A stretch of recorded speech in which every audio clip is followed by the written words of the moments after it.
Good morning. Welcome to the special meeting of the Newark Municipal Council on Tuesday, October 8th, 2024. In accordance with New Jersey law, adequate notice of this meeting has been provided to the Star Ledger, the Jersey Journal, and the public at large, establishing the date, time, and location of this meeting. In addition, the agenda for this meeting was disseminated on October 4th, 2024, at the time of preparation and posted on the website of the City of Newark. Roll call, please. Council, Gonzalez, Present. Kelly, Here. Quintana, In attendance. Ramos absent, Scott Roundtree. Silva absent, President Crump. Present. Council President, council members, we are on page 4 of the agenda. Item 7R2AS is to execute a community benefits agreement. To execute the community benefits agreement for 81-93 Orange Street Urban Renewal LLC on Tuesday, October 8th, 2024, in City Hall Council Chambers. And today is the continuation of the first public hearing last Wednesday. If there is anyone who has not spoken, who wants to speak to this item, please approach the podium.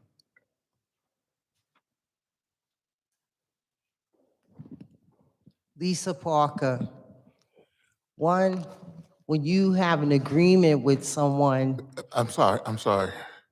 Ms. Parker, did you speak at the last? no, I hearing? did not. No, I didn't. Okay. You interrupted my time, put my time back. It was 2 seconds. Please go. It Continue. wasn't 2 seconds. And I'm standing here arguing with you and my time isn't put back. Thank you. Lisa Parker, as a matter of any agreements that you make with the community, that calls for community engagement.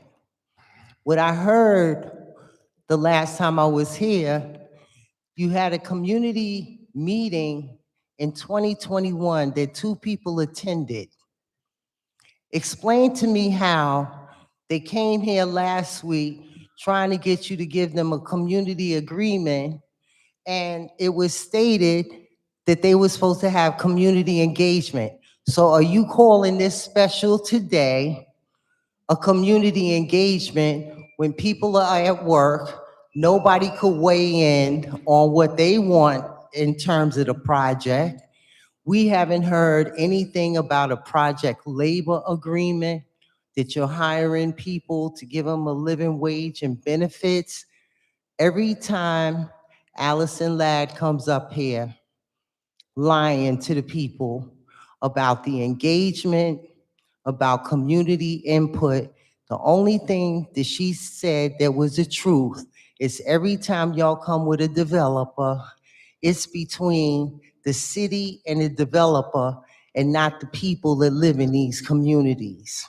So explain to me how you bringing this back and calling it engagement as a public hearing. There's a stark difference in community engagement and a public hearing. When did they meet with the community from last week to this week?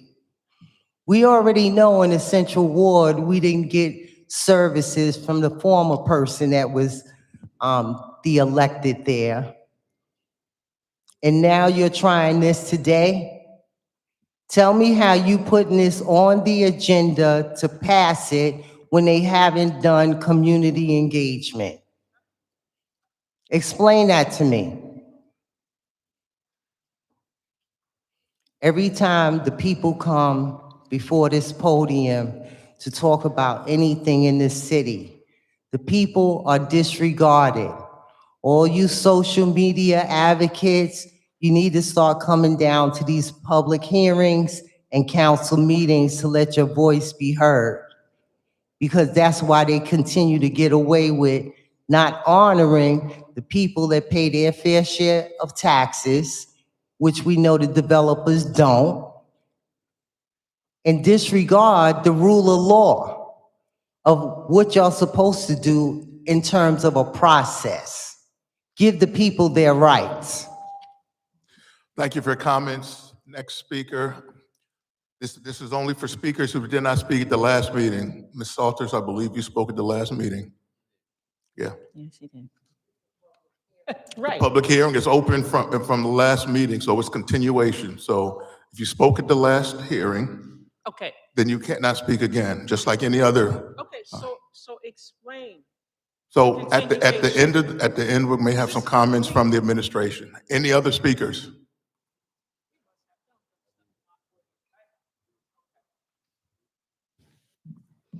State your name for the record. Jewel Baskerville. I'm sorry, you got to speak up a little bit. Jewel Baskerville. Okay. Thank you. Hello, council. My name is Jewel. Since coming home from university, I've been horrified by the decrease in affordable housing that has taken place over the last few years. So I appreciate the council for postponing yet another luxury apartment to hear from the community.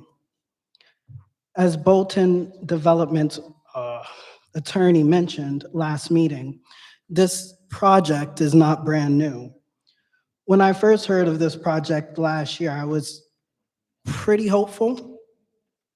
From Tap Into Newark article as of September of last year, quote, as initially proposed in 2021, this building would have 87 studios, 159 one-bedrooms, 104 two-bedroom apartments with 70% earmarked as affordable for low to medium income people and families. Remaining apartments will be marketed at market rate. Another quote, NJEDA tax credits for this new apartment complex come from the Aspire program, which CEO Tim Sullivan said is meant to expand housing options, increase affordability, and create strong communities. Fast forward 3 years later, this proposal is a sign and some art on the wall. Oh, and minimum affordable housing that was conventionally left out. What happened? My guess is that these developers found out that they could give us less than bare minimum and our officials would take it. In the last meeting, one of the speakers mentioned the vacancies of all these luxury apartments. Is that something being monitored that the public has access to? People deserve to know how many empty $2,000 plus studios are collecting dust, especially the people who are on a very long waiting list for housing lottery. I actually got it here. This one is 60 pages long and about 2,000 people. And that's one of the shorter ones. There's another one with 131 pages. Just a side note, running out of time. Please do research on the developers that you're accepting these projects from. Newark has one of the largest Black communities in New Jersey. Thank you for your comments. I'll leave that there. Thank you for your comments. Thank you. Next speaker.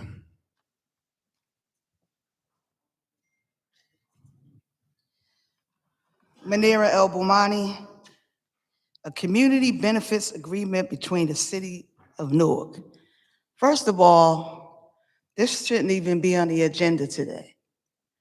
There should be a community benefits meeting, not between the city of Newark, but between Central Ward residents and the citizens of Newark. You have this on the agenda at 10 a.m. in the morning without Central Ward organizations, housing advocates,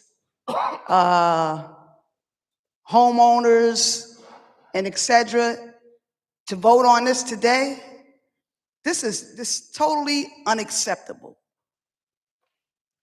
And then again, citizens of Newark, at the sound of my voice, we should be pushing for a community benefits agreement that is attached to any agreement in the city of Newark that have a list of central wards or organizations from this city. And we should have you sign it with whatever we want in a community benefits agreement. This is not about what y'all want, because we know clearly that we're not getting the equitable housing, the equitable jobs. Where's the equitable commission at, and what are they doing anyway?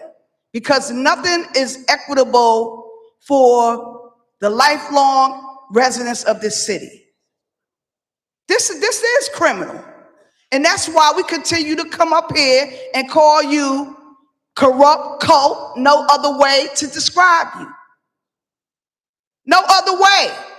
Because it's clear, it's plain and day that y'all don't represent the residents of this city. It is this plain and simple. Because if you're allowed to vote on this today, and if you vote on it today, corrupt cult, no other way to describe you. Because where's the central waters at in the city? 10 a.m. in the morning. Pushing something that y'all want because you want the Xpera tax credits. And she came up here the other day and tried to push y'all to push it then. And you put it on the agenda on a special meeting today. Criminal. Criminal cult, no other way to describe you. Failed leadership, no other way to describe you. Unacceptable. Thank you for your comments. Next speaker. Donna Jackson, Newark resident. As the previous speakers have said, as I asked at the last council meeting, probably during this, another hearing of this magnitude, what is the count of the apartments downtown? I bet you don't even know. There are people moving out of Teachers Village because of the mold and the conditions. So the stuff you're building, just like the lines being put in now, the gas lines, all of that. Y'all not watching nothing. You're not watching how this stuff is going up, and you don't care. Because you're letting people move in stuff that less than a year, the mold is coming out of the walls. The water is leaking already. 350 units, really? With no community input? And so now your way around it to again slap the community in the face, as you always do, is to continue to have these meetings in the morning. When you know the average Norker that works, because we have no other choice in this city but to work, to live here, 7 jobs, you don't even have a hearing in the evening after 6 o'clock. Not one for anything. Because you know when the community comes out, you're going to get it. You're going to get the backlash. You're going to get how we really feel. So now you're putting up another building. I'm sure you'll probably have them have private trash pickup. What other trash will that create? Is the fire department ready for a 350 unit building? No, they are not, because they can't handle what we're doing now. Is the sewer department ready? Is the water department ready? Are we going to make sure that this building is up to code? Because all the other ones aren't. They don't have the bars on the windows for the children. Y'all not doing anything. You're legislators, supposedly, allegedly. That's what you are. You're public servants, allegedly. That's what you are. And you're not serving the public. Who's going to be able to move it? Can even you guys qualify to get into this building? Oh, that's right, you can't, because you got multiple salaries. But the regular of us can't. What median income are you using so that these apartments start at $80,000, $90,000, and $130,000? Who is that? With your council salary, y'all don't meet that. Your other salaries, you do. But what about the people that work for the city? They've been here years. Don't even make 50. They don't qualify for none of this new stuff. If people want to come here to build like they're doing in other towns, they're not giving away the store. A community benefits agreement means, okay, you could build this, But now we need 400 low-income units. How about that? How about you advocate for the people who make $0 to $100,000 a year having some place to live? How about you do that? How about you tell these folks that's coming in here that you're giving the store away to, that they have to give back in a real way, not into your pockets? Thank you for your comments. Next speaker.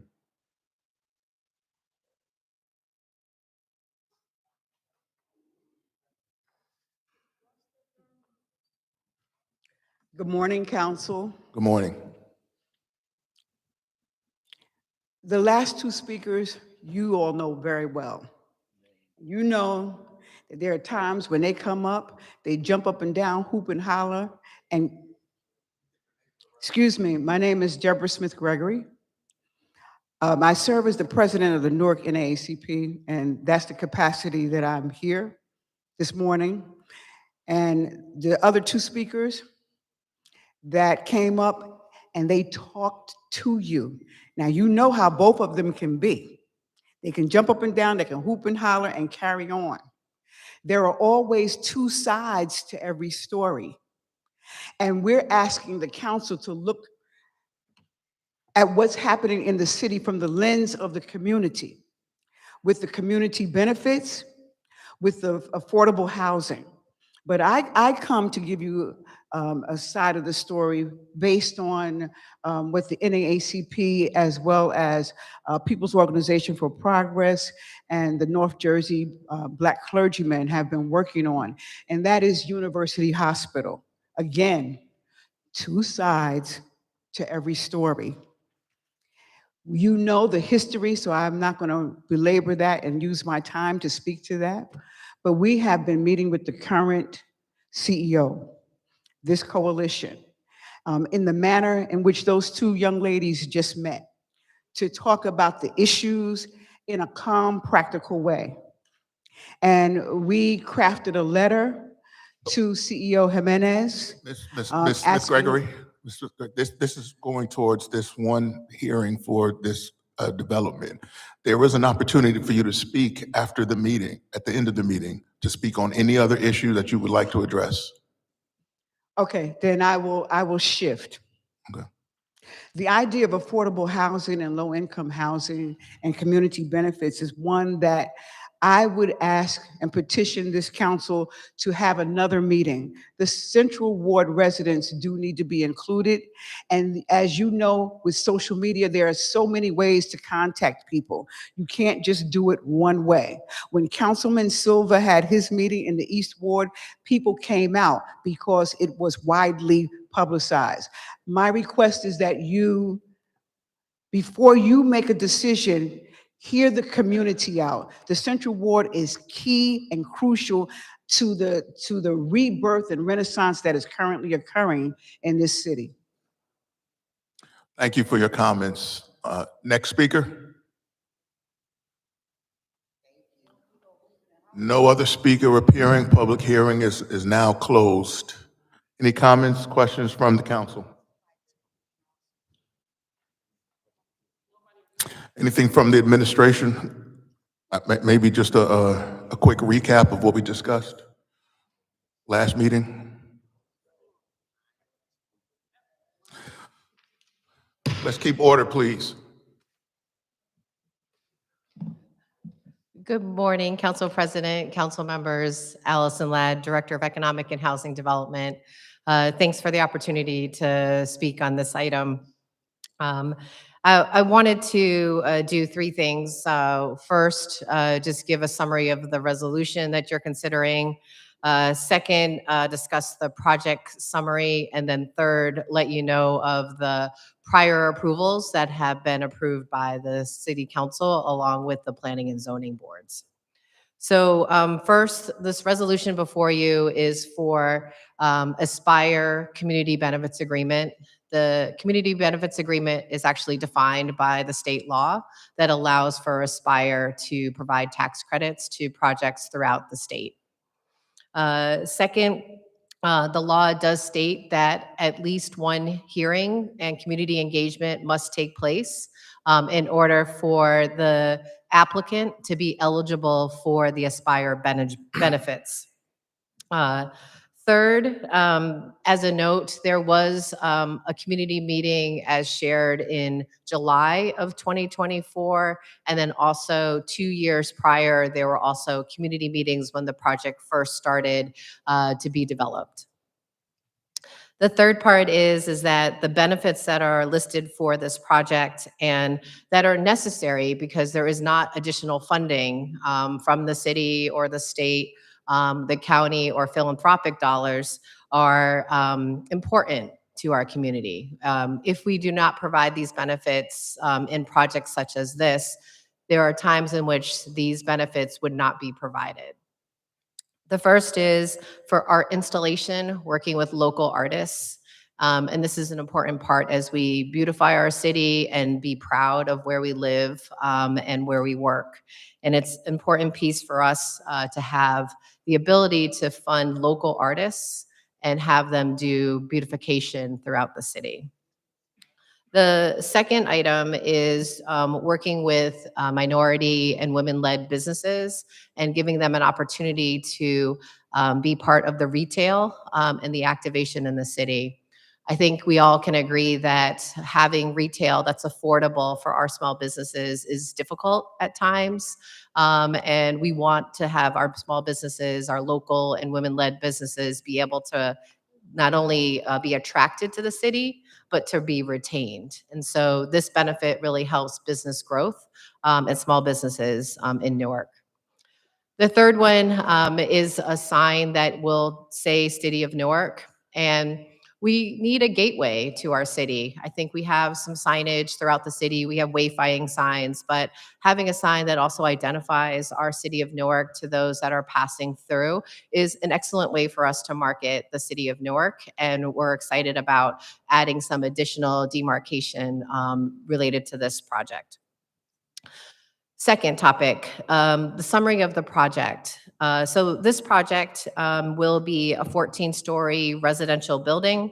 It will have 350 apartments. 20% of those apartments will be affordable.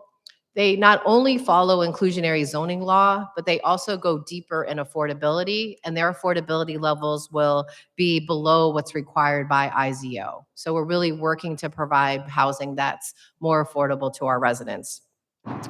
In addition, this project will also need to use first dibs, the law that you passed recently, whereby Newarkers will get the 90 days exclusively to be able to tenant the units.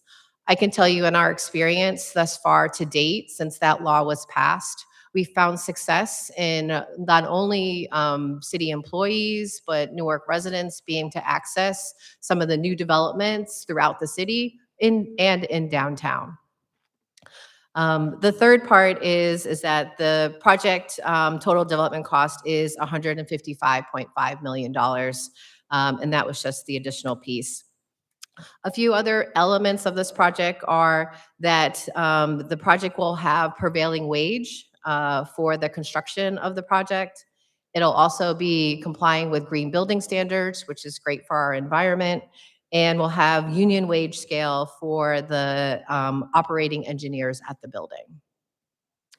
In closing, the prior project approvals, the site plan was approved in December of 2021.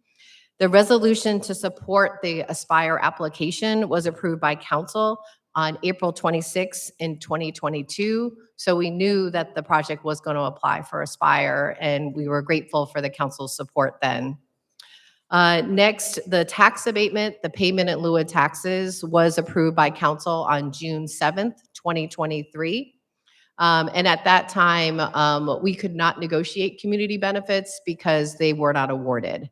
So that's part of the reason why we're coming to you later than when you considered the tax abatement, is because the project didn't receive the award until the end of the 2023.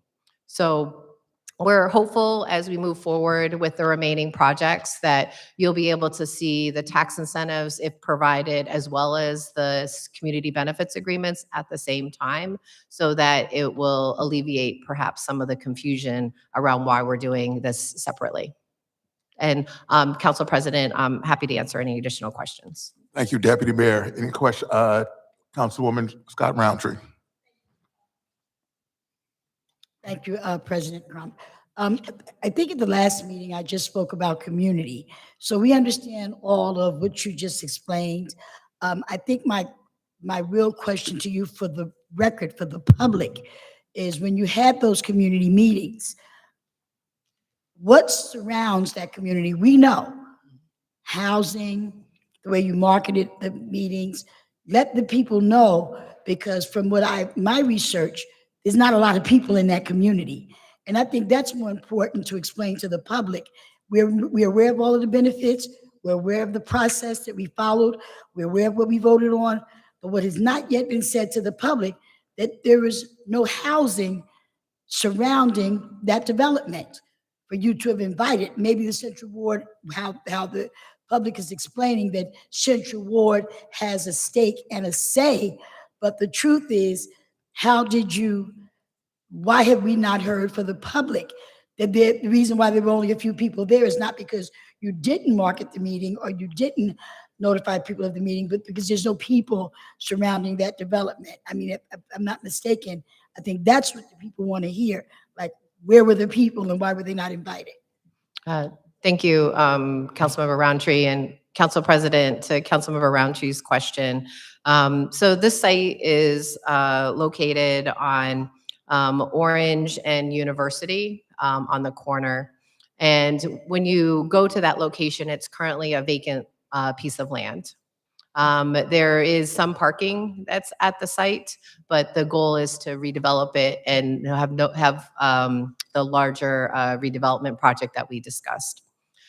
Second, what surrounds this property predominantly is vacant land.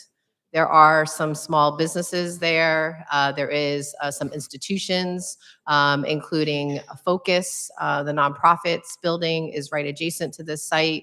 There are Audible and Rutgers Business School is across the street. And there's also other corporate office space on Broad Street that would be in the immediate vicinity. We understand that community engagement is such an important part of the mayor's administration. And we know that what the mayor has done in his 10 years is that he's worked to ensure that we have community meetings. I think that's a real positive part of what we're trying to do. And we know that we may not reach everybody, but we are doing our best to reach people that we can. Thank you. Councilman Kelly. Good morning. How you doing, Deputy Mayor? My question is, if this was to go through and when they start developing, will there be Newarkers on the site working? Will there be subcontractors from Newark? Will there be employment? And if so, do you know how many Newarkers are promised or intended to work on this site? Yes, Council President, to Councilmember Kelly's question, this project is subject to affirmative action and also first source rules, and so for contracting, and so that would have to be complied with for the project. As far as the actual numbers, I do not have those in front of me, but as far as what they have to comply with, they have to comply with both parts of the law. Thank you, Councilman Quintana. Yeah, Director, Deputy Mayor, I spoke to you about my concerns. The focus entity of the developer never met with them. The executive director stated to me that there was no conversation. The building, the project is right on the property lines of focus. So I would ask that there be a meeting with the focus, because there is a programs running there. While the construction is going, there's going to be extraction. And there's going to be a problem because there's services that are being rendered. So again, there was never a plan to discuss with them. I'm not against this project, but I'm just concerned that the entity was never brought to the table and said, look, this is what we're gonna do. You're a neighbor, but I'm gonna put the fence here, but what color is gonna be, it's different. Oh, well, how we're gonna put the fence or we're gonna put up. But when you're talking about a 14-story building, and their concern is that no one really talked to them about this matter. So moving forward, I think this needs to be, knowing that this is gonna go through, that there be some communication with Focus and the community. If you approve it, but then let's call for a meeting so that the community can have some of those questions raised. And we need to do so.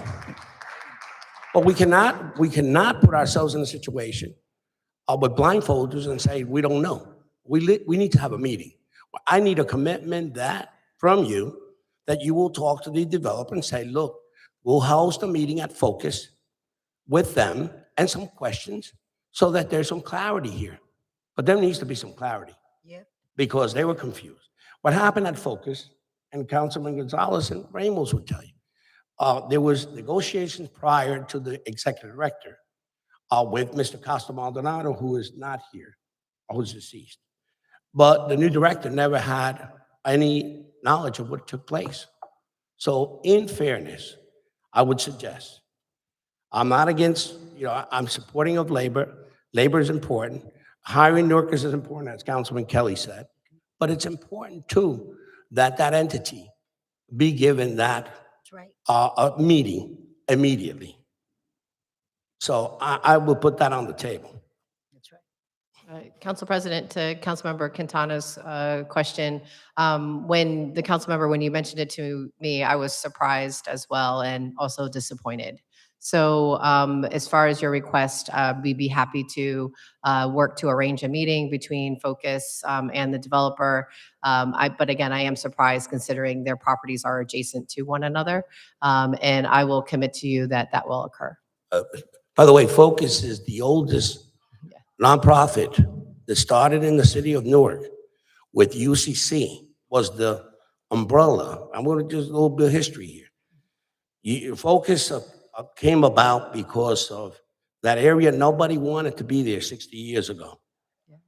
And the UCC, Black and Brown community got together, and UCC gave the funding to Focus to open the storefront there. So again, there's a lot of things there. There were some other developers that tried to take the property from Focus.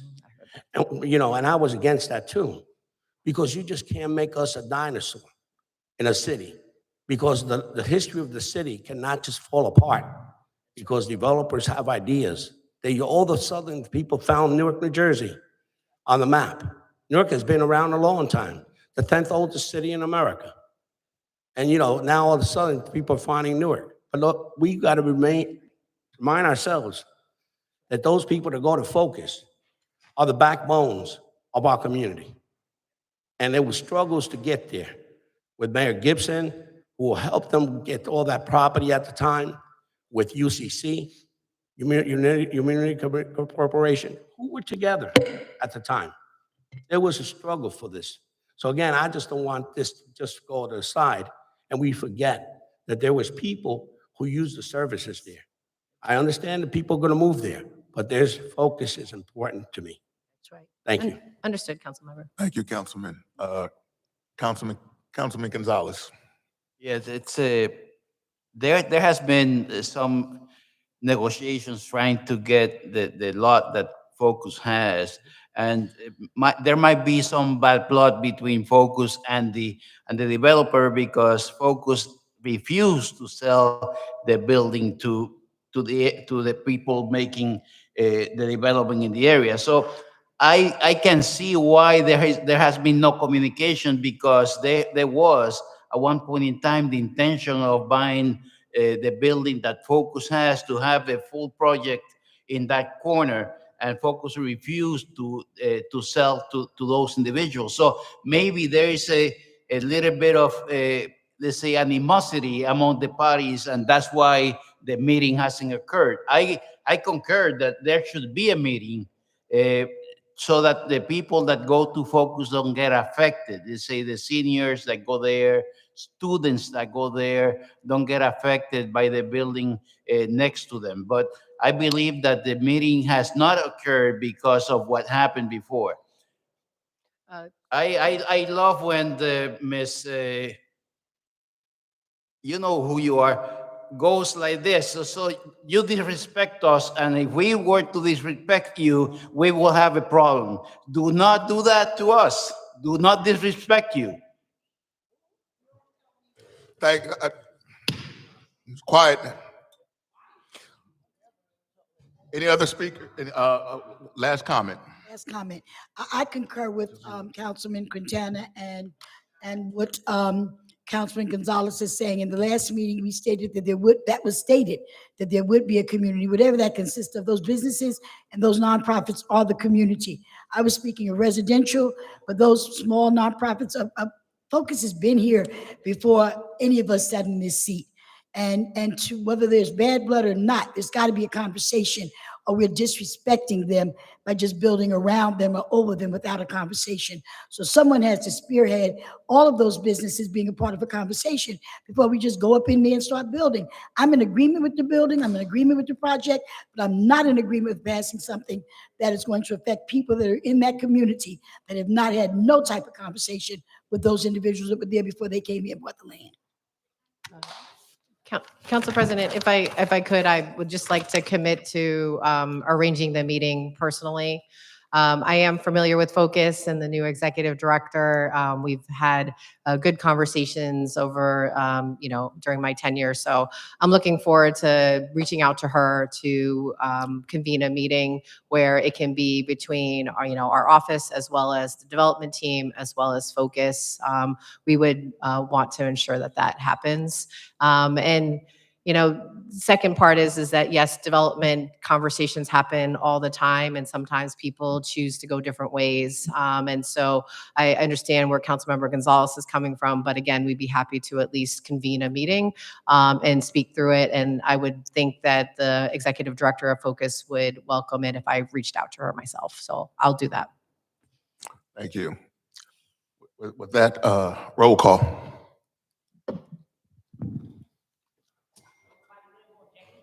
Council, Yes. Gonzalez, Yes. Kelly, Yes. Quintana, Yes. Ramos, Yes. Scott Roundtree, Yes. Silva, Yes. President Crump. Yes. Public comment. We are now in the public comment portion of this meeting where each speaker will have 3 minutes to speak. If you have an item to address to the council, please state your name for the record.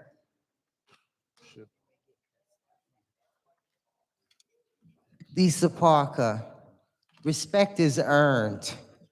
For the last 10 years under this administration, the lawlessness, the corruption, the non-accountability, the fact that a councilman could talk about somebody should be respectful to you when you've done nothing as a body on that dais but disrespect the people and the voices and have done nothing to address the issues and the concerns of the people that put you in those seats. The same I'll say for all of you unions out there that allow this administration to disrespect contract language, don't honor contract language to give people a living wage and benefits.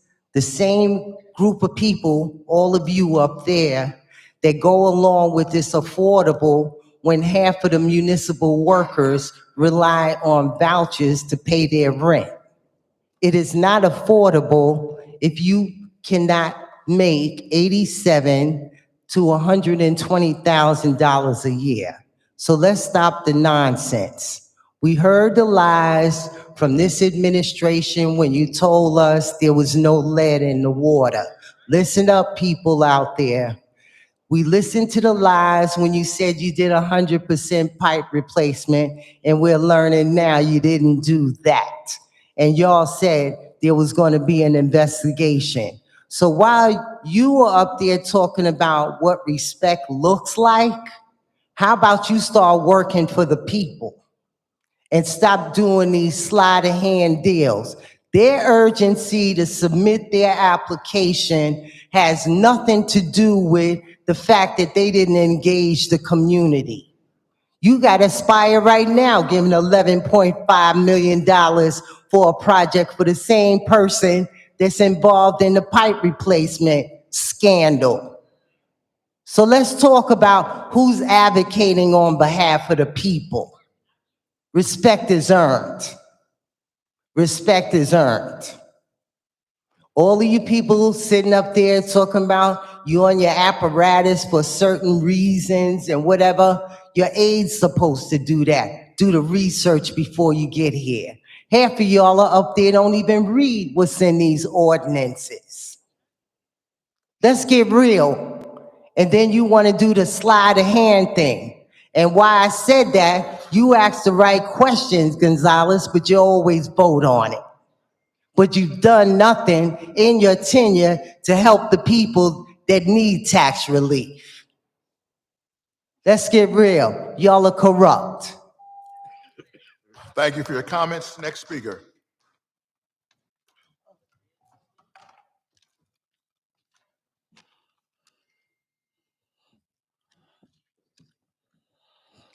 Good morning, council members. Morning. My name is Fakira Bradley. I currently still reside at 200 George King Village, awaiting my exit on 10/15/24. As of 10/15/24, I have to vacate the premises at 200 George King Village by 4 p.m. I'm forever grateful. I received a denial letter from Essex County Division of Family Assistance at 321 University Avenue in Newark, New Jersey. I was told to take the denial letter to 110 William Street, forever grateful.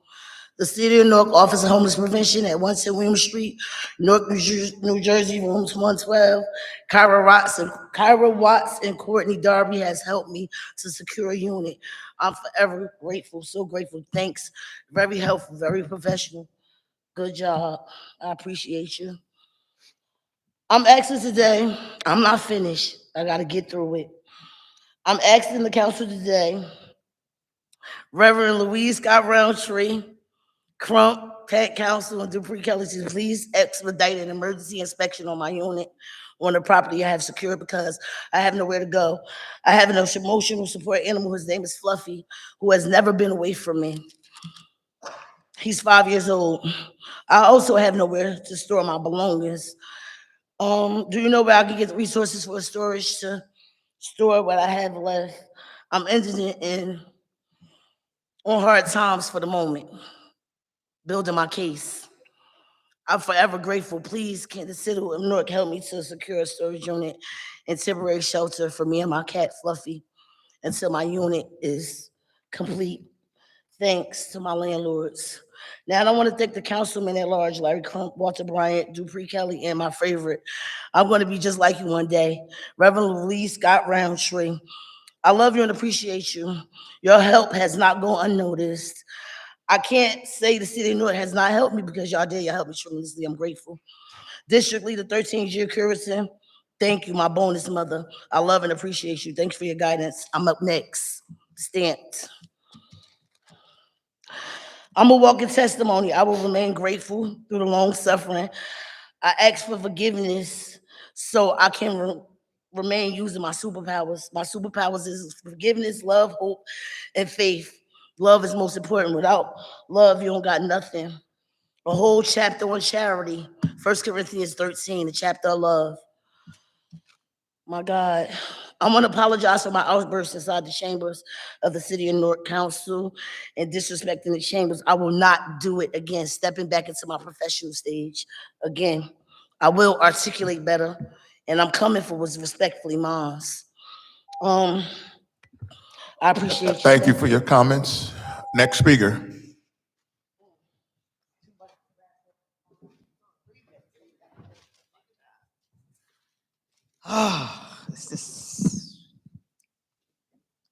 So Newark land grabber Allison Ladd. We came before you and told her she never does community engagement the right way in the city. She never advertised.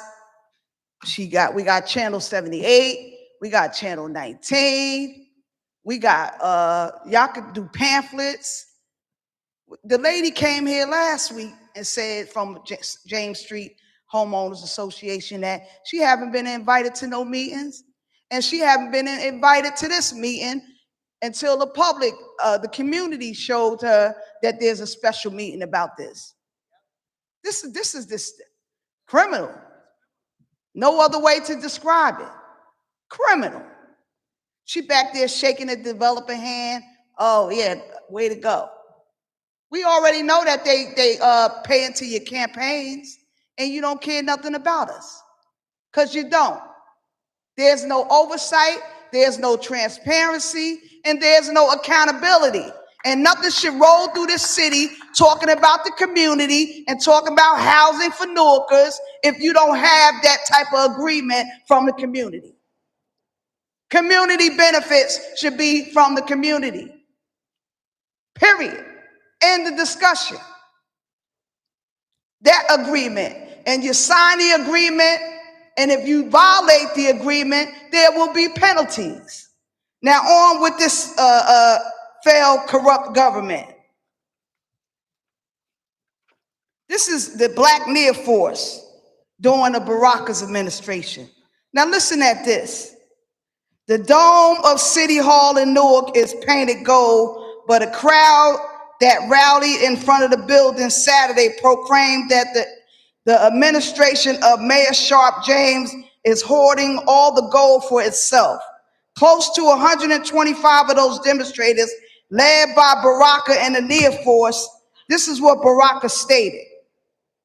He laid out a laundry list of corrupt charges. Now you had the Corporation Council came up here, oh, we don't have corruption under our administration.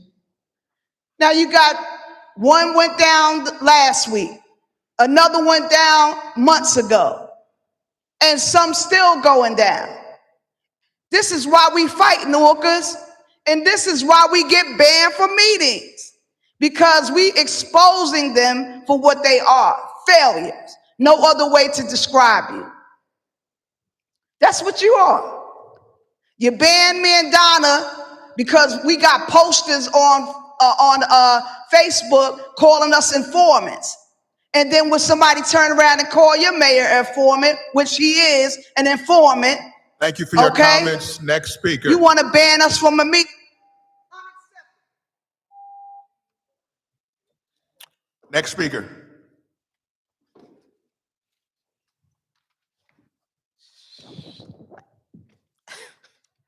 Worry for the people. I think if I made this up, I don't know if it would be as good. This is crazy. All of you, the last meeting last week, stood up for the people. Yeah, we need a meeting. There needs to be a community meeting. How many people were at the community meeting? 2 people. Oh, that's unacceptable. We can't vote on this. But we already knew that there was going to be a text, a phone call, a meeting about something. Y'all were going to have to pass this. And here we are, a week later, and every one of you that requested, demanded community involvement. Oh, let me say this. Allison Ladd got up here with an attitude after we said what we said. Well, it's not for the community. This is between the developers and the city of Newark. So again, I am Newark. The people are Newark. The people are the city. And you all that are supposed to be representing us, and you sat here and got fake mad. No, this is unacceptable. We're going to abstain, not say no. We're going to abstain, and no, it's not going to pass. But then you had a meeting and you're back here, and then you bamboozled it to where those of us who spoke last time, well, let's put this wording in here, and then we're going to tell them if they spoke, they can't speak next. What in the world? You create it as you go. You make it up as you go, and then you bang your gavel within a seat that you should not even be in. Quiet, quiet. Excuse me, sir. That is not how you address adults, the constituents that pay your salary. And you are in a seat that you did not earn. You have not earned the respect of the people because you have not worked for we the people. You sit up there with your head on your hand the same way you did in the corner over here. The fact that they voted on you sitting in that seat, you yourself should have had enough respect to say, no, I do not deserve to sit in this seat. It should go to Quintana. The longest serving, the highest vote getter. I am the least experienced in this seat, the least qualified. You should have been honest with yourself and not taken that seat. And those of you who sat here and voted yes, and Gonzalez, I always said this, only once did you come through. You'll give us all the reasons why it should not go through, and you will agree with us and then vote yes. The sister stood up here and gave you the original document where the city of Newark, the people benefited with 70% of the low to moderate income. And didn't ask the question, but what happened? Y'all don't care because like Allison said, y'all don't do it for us. You make the deals with the developers. Thank you for your comments. Next speaker.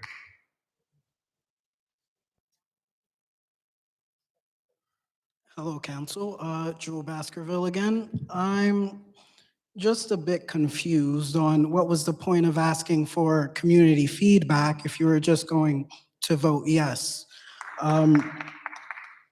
There are literally thousands of low-income to medium-income families waiting on these lists. And you just give us luxury apartments with 20% affordable. And when I say affordable, I don't mean affordable. I mean like a studio for $1,000. And that most likely does not include parking, and I hope you don't have any pets. Yes. Just moving forward, I would really like to see the council look at what the people are saying and what they really need. They need affordable housing. We don't need no more luxury apartments. They look nice, yes. They have, like pools and fitness centers, but a community center could do that too. Like we don't need thousands upon thousands of vacancies. And also I would like to know if the vacancies are available for the people to see, because I would like to know how much space is being taken up that could have went to people who need to be housed. Also, just since I do have more time, as I said, please pay attention to who these developers are. Do a little research real quick, because this is one of the largest Black communities in New Jersey with 3 times the poverty rate. And I think it's very important to know the beliefs of these developers and how they feel about low-income people before they try to make a profit off of us. So thank you for your time, and please think more of the people. Thank you for your comments. Next speaker.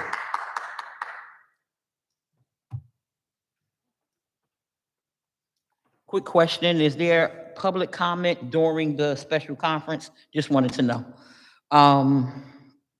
One, monitoring of construction sites. You guys really got to get serious about this. You have too many construction sites going on, building, street, all of that, with no permits, and y'all don't care. We come to this mic and tell you what's going on. I do my lives. I know you had the police department monitoring my Facebook page. No problem, but when I do it, come out. How many more gas leaks y'all gonna let happen before something serious happens here? There are houses blowing up all over the state of New Jersey because the people who are doing this work are not qualified for it. The water-led service lines, it's not just Jazz Group. I've been talking about the incomplete and inaccurate work of these lines for 4 years almost. I started it. I've been championing it. Homeowners are calling me now, thank you, Donna.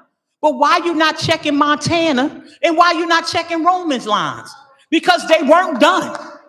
Homeowners, let me tell you something. We are going to sue personally the municipal council and the mayor because we have come before them and told them this work is not being completed.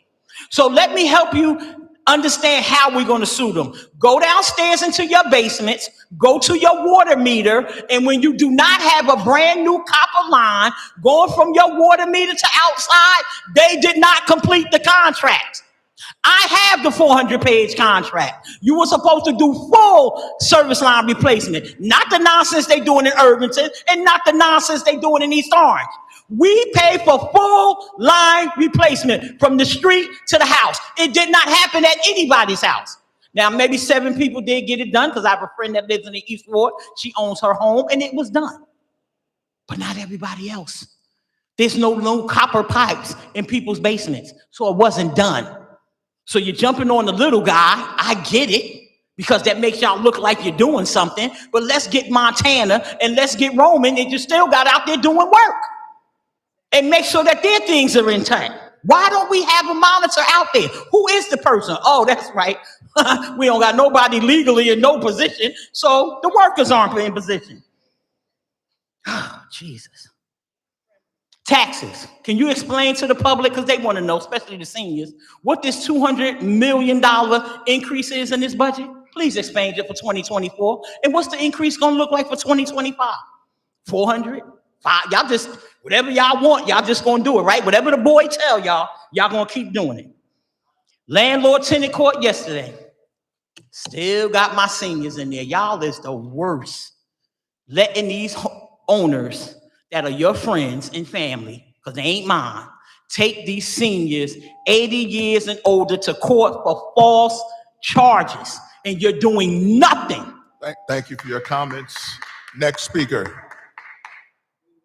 Good morning, Councilor George Tillman Jr. Again, we're going to come back. This issue that we're having with the community, with these engagements and everything, this is all has to come back to the same ordinance that oversees all of these economic incentives. That same commission is responsible for the implementation of all these things that goes on everything that goes on in these developments. These community outreaches are all supposed to be done as a part of these Newark Resident Job Policy Office. That is a part of that ordinance, because each development is supposed to have a community engagement and outreach, everyone in every ward. That's why that Job Policy Office, that's a part of this ordinance. That's why you just can't do an amendment to the ordinance. These components have to be placed a part of the government. When the government is non-compliant, this non-compliance that you see right here, all these problems occur. Our community right now, the construction that's going on in this city, almost $5 billion or more, 50% of that, $2.5 billion is supposed to go back into our community. Newark residents are working. So you can come up here and say you're doing all of this, to enforce that. $2.5 billion is supposed to be going back into our community as I speak. So why we have so much poverty? Why is there so much homelessness?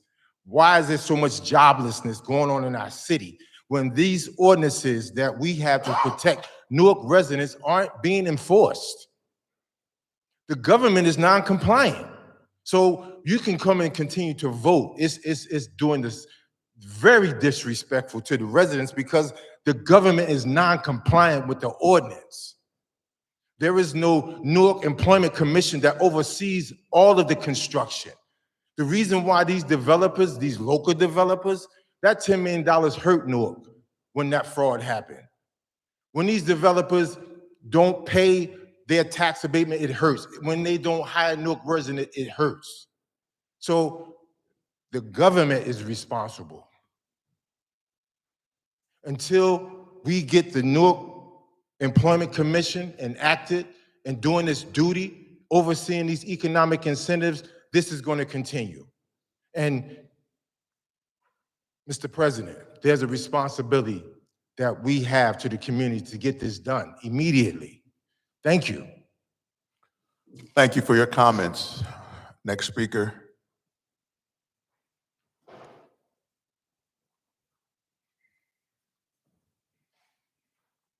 Mr. President, good morning. Good morning, Municipal Council, Che Coulter. Good morning. Wanted to take a shift to a different matter. I understand right now the current regulations that y'all have passed for the development. We're going to come up here meeting after meeting, but there's such a new framework right now. There's almost a floodgate of development or a free fall of development happening. It also affects our public health and the current agreement that we have with University Hospital. Now, we know that agreement was structured 50 years ago, but my question, Mr. President, Mr. Chairman, is what are the value of the assets, land, building, and facilities prior to the Rutgers University merger? And is this council and city government prepared to leverage a larger and much broader discussion with University Hospital? They're going to be taking on about $2 billion in construction development for a new hospital. And when I looked at the original agreement that was structured in April of 1968, I wasn't even born yet. My mother was a sophomore in high school. Mr. President Crump, that agreement was an agreement with not only the city of Newark, the state of New Jersey, and also the federal government at the time. LBJ was president. We have now deviated so far away from that agreement where now the hospital is going to be merged with Robert Wood Johnson. And although I have seen some council members hold information on job hirings for the hospital, that is a good step. But the matter is much more, it's much more comprehensive than just the hiring, the short-term hiring. We want a partnership not only with the Board of Education, but also the local superintendent so that we can have a pipeline of talent from Newark and also Essex County College to put kids on a path of medical school. And that was kind of the general contents of my public commentary, and that we find out what is the federal component that was involved with the original agreement in 1968 for the hospital, because that hospital is not supposed to be merged or be subject to any capital activity in the healthcare economy. The nuances of healthcare have become much more taking on the nature of Wall Street deals, but we want to have Newark, the city residents, have a seat at the table through this operating merge or whatever complex language they put around it. We need a seat at the table, and we want labor, not only a active community oversight board, which we know that there is one, but it's not really filled with members of the community.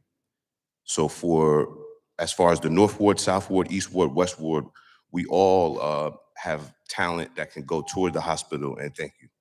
Thank you for your comments. Next speaker. Seeing none, public speaking is closed. Oh, I'm sorry, Ms. Smith Gregory.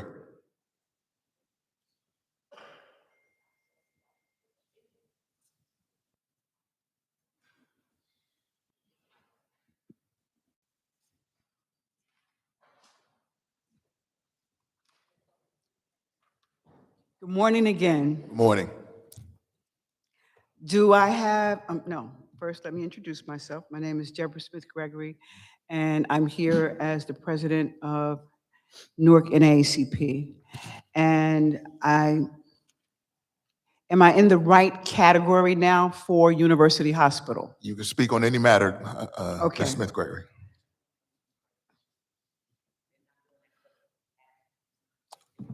Ms. Jackson, please. I already am addressing her. Thank you. You can speak on any matter you'd like, Ms. Smith. So when I originally came up, I was speaking about University Hospital, and I understand that the council will be given a presentation by the CEO. And when I came up the first time, I said that there are two sides to every story. And I'm asking you to look at the presentation from the CEO, but to also hold on to the fact that the community has a side too.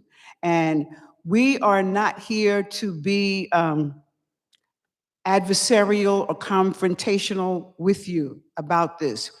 We know that University Hospital is very key and crucial, not only to the city, but to the entire state as the only public hospital in the state of New Jersey, level 1 trauma. And as such, we have as we need to be stewards and strong caregivers and caretakers of this institution. When we look at the people who are on the street who need charity care, University Hospital is the only place that they're going to be able to go. And so when the CEO gives his presentation, I would ask that you think about the impact that what he's saying and what the community is saying, because the community is going to give you the other side, and we just really need you to listen to it. For example, the impact on the patients from Newark, the impact of a possible merger with Rutgers, Robert Wood Johnson, and Newark, University Hospital. There was a time when there was a cancer center, there was a liver center, and those services were offered to our community. They're no longer there. And to what Che Coulter just said about construction and employment, we need. I'm sorry, Ms. Smith-Gregory, So your time is up. So what I would like to do is send this to you in writing. That would be great. Thank you. Thank you so much. Any additional speakers? Seeing none, public speaking is now closed. So need a, let's move to adjourn.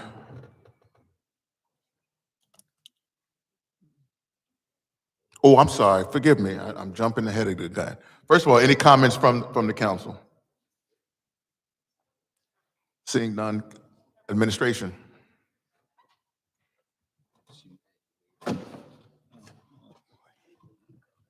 Council President, council members, Eric Pennington, Business Administrator, thank you.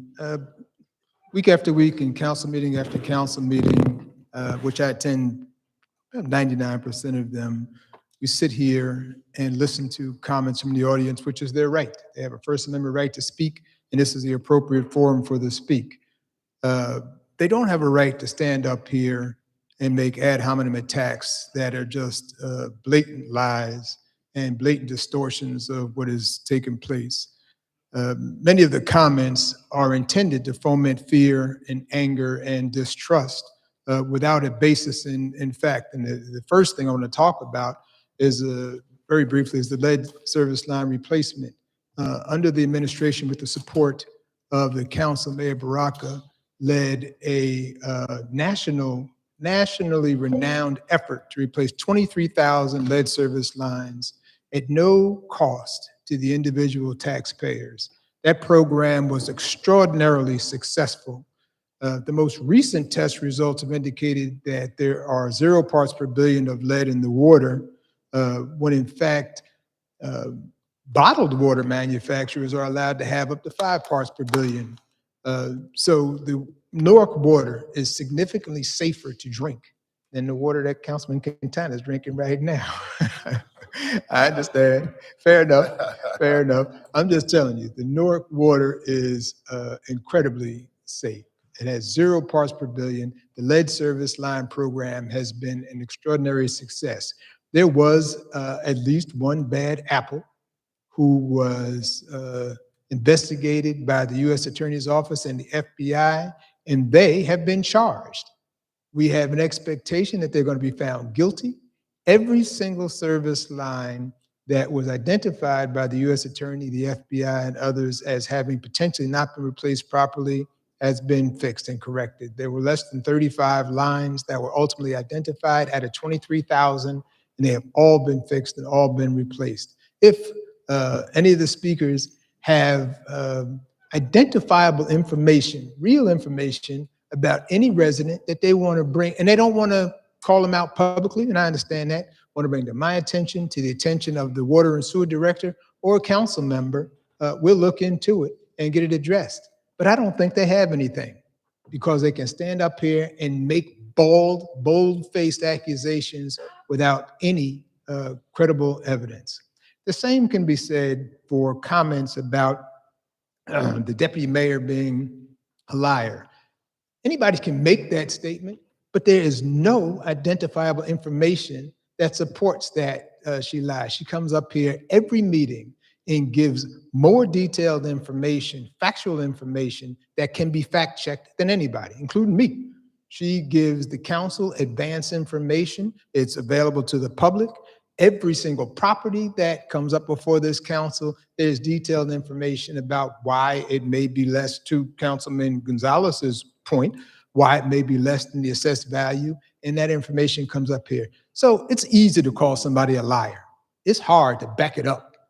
It is easy to say somebody is corrupt or fraudulent.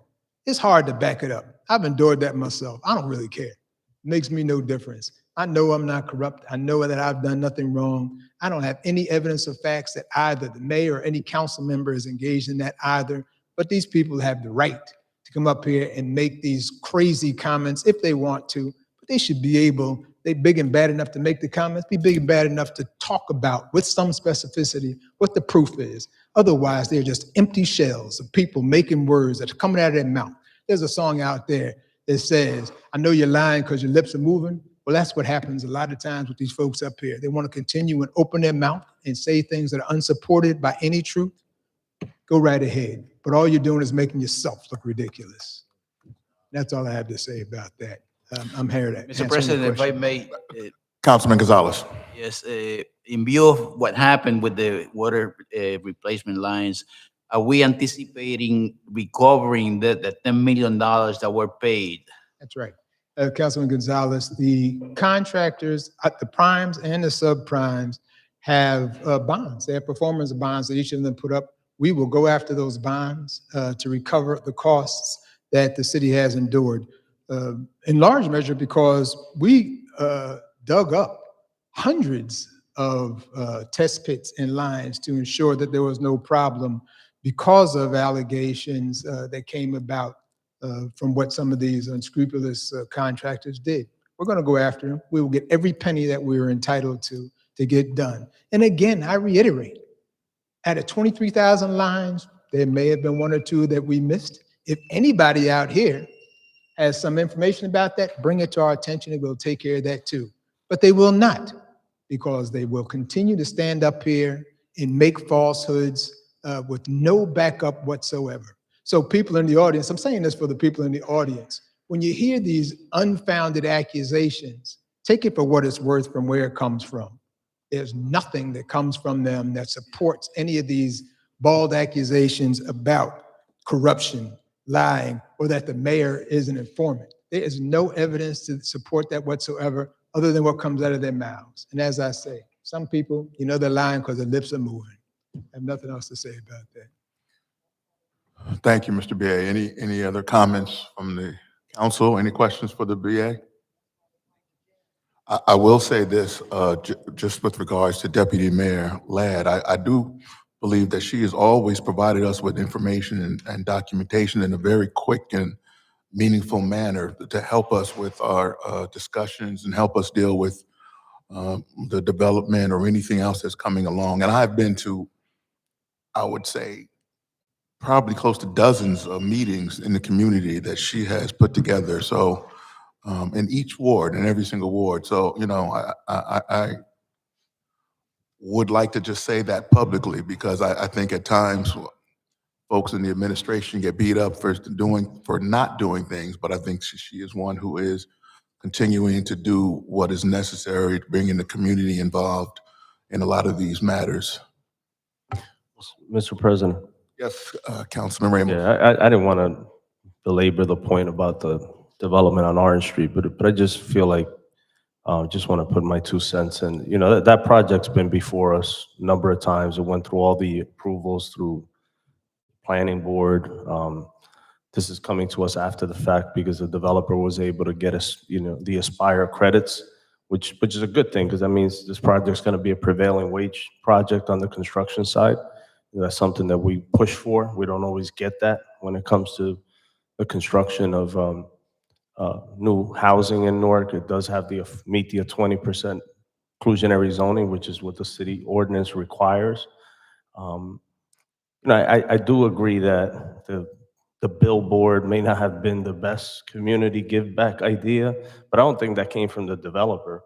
I'm sure there was input from the council, from the ward council person, from the administration, but at this point, like I said, the project's been before us a number of times, and this is coming to us because they were able to get the Aspire credits. But, moving forward, hopefully, the administration can figure out a better process to select more appropriate examples of community benefits, and stuff that hopefully the people who live in that neighborhood or the organizations that surround some of these development projects can provide feedback for.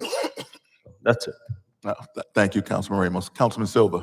Yeah, so just going back to what Councilman Ramos was saying, I'm not against the development. I spoke up about it the last time.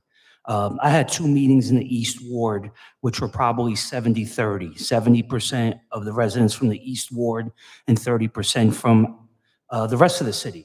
I put it out there on social media. I put it out there. I announced it here at a meeting. And I think that, just saying that 2 people showed up or there's no residents around that area. No, that meeting should be opened up to everyone in the city to give some type of opinion on what the community benefits should be. At my meetings, and I just want to say this may be something for the future when we ever cross this road again. I had 60, 70 people at both my meetings, only because I opened it up for the entire city. I just didn't post it for the residents of the East Ward. And so I think it would benefit us if we would, whoever that ward councilman is or whatever that's the Aspira community benefit's going to be, that we open it up for residents of the entire city to show up and give their opinion, not just 2 people who may live a few blocks away from there. I think we should all have an input on a community benefit that's going to benefit the city of Newark. Thank you. Well said, Councilman Silva and Councilman Ramos. Any other council members? I believe with that, we can move to adjourn.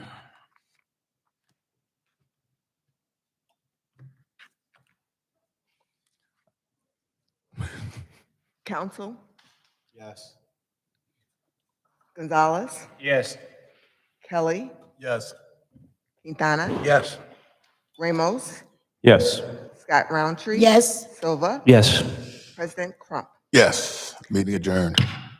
Council President, council members, we are at the special conference portion of this meeting where we have a presentation on the status of University Hospital Master Plan and Emergency Medical Services. University Hospital?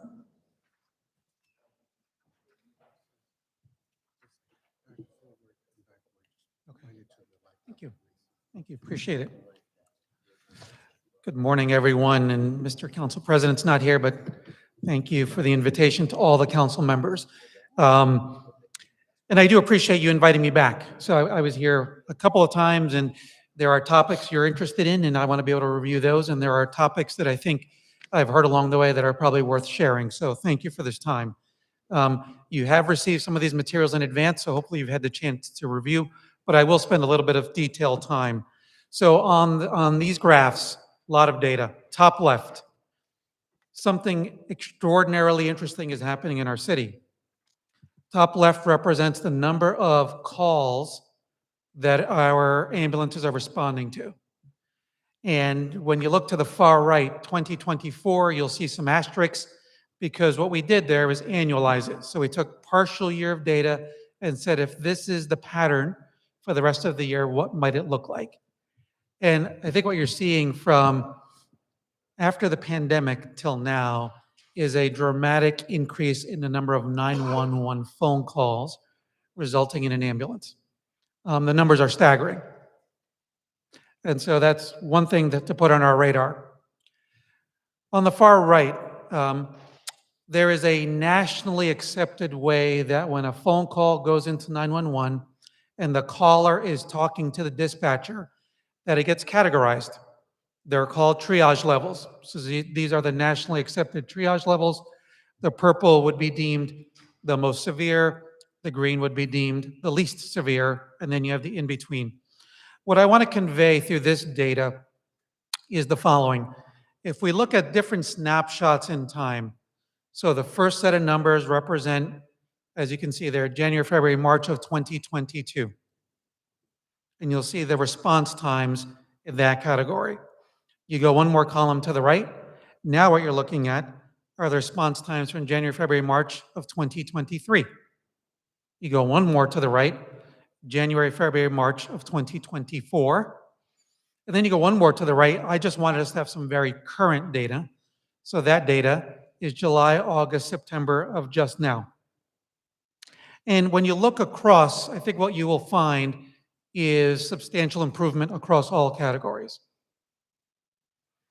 And when I came to you last, one of the things we talked about was we were going to respond better in terms of time, that we had put things in place that we imagined could get us better. And I think some of you asked, what were some of those things? Certainly, it's more trucks. So now let's look at the bottom left. When we look at how we've been able to respond, it is without question connected to, have we put more trucks on the road? That is connected to, we need paramedics and EMTs to be on those trucks. So when you look at the right graph, you'll see we've hired a lot more people. And so we have been intentional about hiring more people, that we can put more trucks on the road. And it's not been an overnight for a lot of reasons. And I'm sure everybody's tired of hearing supply chain. But when we order an ambulance, it takes between 14 and 20 months to get on the road. And so that's why some of those things were in motion, and why I was confident at the last meeting that things were coming, because I knew orders were already placed. I knew that we had a lot of activity in motion. So we are getting better. But I think there's a dose of reality that comes with the numbers. And I don't want to shy away from that dose of reality, which is, if it were me that had an injury, or my loved one that was in crisis, probably anything more than a minute is too much. So I recognize as a human being that that's the reality that it lives within every one of us. My promise to you, my promise to our city will be, we're going to get better little by little. We will continue to make progress.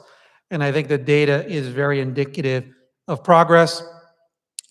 We would all agree that the data in 2022 was probably startling, which is probably at a time when you started to really get involved, and maybe even just before that. So those days are behind us in a huge way. As you can see, the data has made substantial progress. Mr. President? Yes. Ooh. Before the CEO moves on to the, I guess you're I'll go moving on backwards. to the construction. Yeah. With EMS, I know we had presentation some time ago from the CEO at St. Michael's, and they purchased ambulances that were supposed to be included to deal with the unacceptable response time that we had in the past. Are those ambulances being deployed currently? Are they part of the dispatching system? And if so, how is that going? And if not, why not? Sure. The answer is yes and no, all at the same time.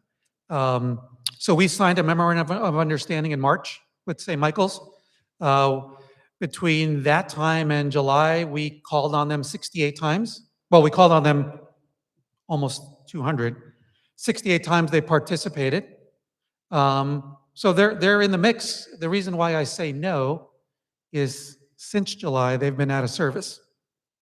So even if we needed them, they're unavailable. There is a practical quirk about using St. Mike's. They're only available during the day. And our fleet and our residents need us 24/7. So there is a logistical quirkiness about their availability. So we welcome their participation, which is why we signed the memorandum of agreement. When they had a truck available, we put them in the mix. But as I said, they haven't been available to us since July. So it's hard to have this in-between activity, coupled with the only daytime hour activity. You could imagine to deal with 110,000 calls, having the predictability of trucks on the road and having the staff is a lot easier to manage than the periodicness that we're in with now. So we'll keep the conversation open, and thank you for the question. Yeah, and Mr. Chair, maybe somebody from the administration, I know the BA walked out, but the Corp Counsel, maybe we can get somebody from the Health Department to kind of follow up, because what we've heard from the CEO of St. Michael's doesn't represent, and I'm not saying you're not correct, right?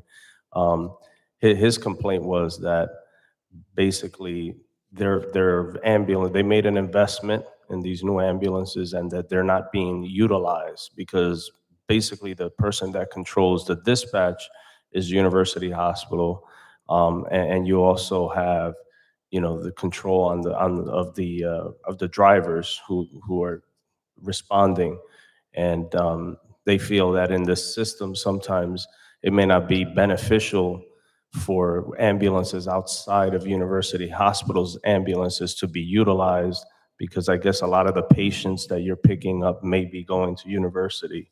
So I'm not trying to get into a debate here. I'm just trying to make sure that if there are vehicles available that would benefit the system, and reduce the response time. And we still get complaints periodically, especially from senior buildings, about how long it takes for an ambulance to respond, that we are utilizing every asset available to us so that we can make sure that we're dealing with these emergencies as quickly as possible. So through your chair, maybe the BA could assign, you know, the health director or someone that can investigate and then respond to the council about what's happening with this system and the partnership with St. Michael's. Thank you. Thank you, Councilman Ramos. And also if we can get the clerk's office to provide that. Great. Go continue. Thank you.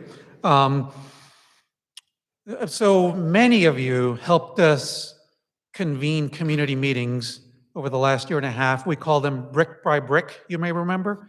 And those meetings were intended to be able to show pictures of what the new campus might look like. And the idea that we had back then was, before we got ourselves way down the road of figuring out what a new campus would look like, let's get a lot of feedback. So we got a lot of feedback. It informed us tremendously. And we are at the stage of, now what do you do? How do you move forward? And I put a picture up here because as we all know, a picture tells 1,000 words. Many of you, and I think many in our community, have their own opinion about these trailers that I circled in red. I put the circle in red for one reason, as it relates to what is the hopeful construction of our new campus, which is the only land available for us to be able to move things around, to be able to build a new hospital building, which is what we really need, are where the trailers are. And so anything that we discuss about building a new hospital building is completely limited from a calendar perspective, as long as the trailers are still here. And I'm sure while it's an eyesore, it probably doesn't surprise anybody that people work in those trailers. And we've had to relocate them. So on the right part of the slide, back in the winter of '23, we had to figure out where would these people go work. Now, most of those folks were office-related staff, finance folks, human resources folks, some information technology folks. So we went on a hunt to where could we find basic office space that would rent year by year, so that gives us flexibility. So we found office space downtown. As you can imagine, no space was perfectly suited, so we needed to go put in our own routers and our own information technology needs. So we did that. So that's what we... So Councilman Quintana, I think, has a... Yeah, I'm just very happy that this, you know, these buildings, I remember on this council 30-some years ago, meeting with Stanley Bergen. I remember the late Donald Tucker, and back then Mayor Sharp James, telling that that was a temporary situation. And it became a permanent.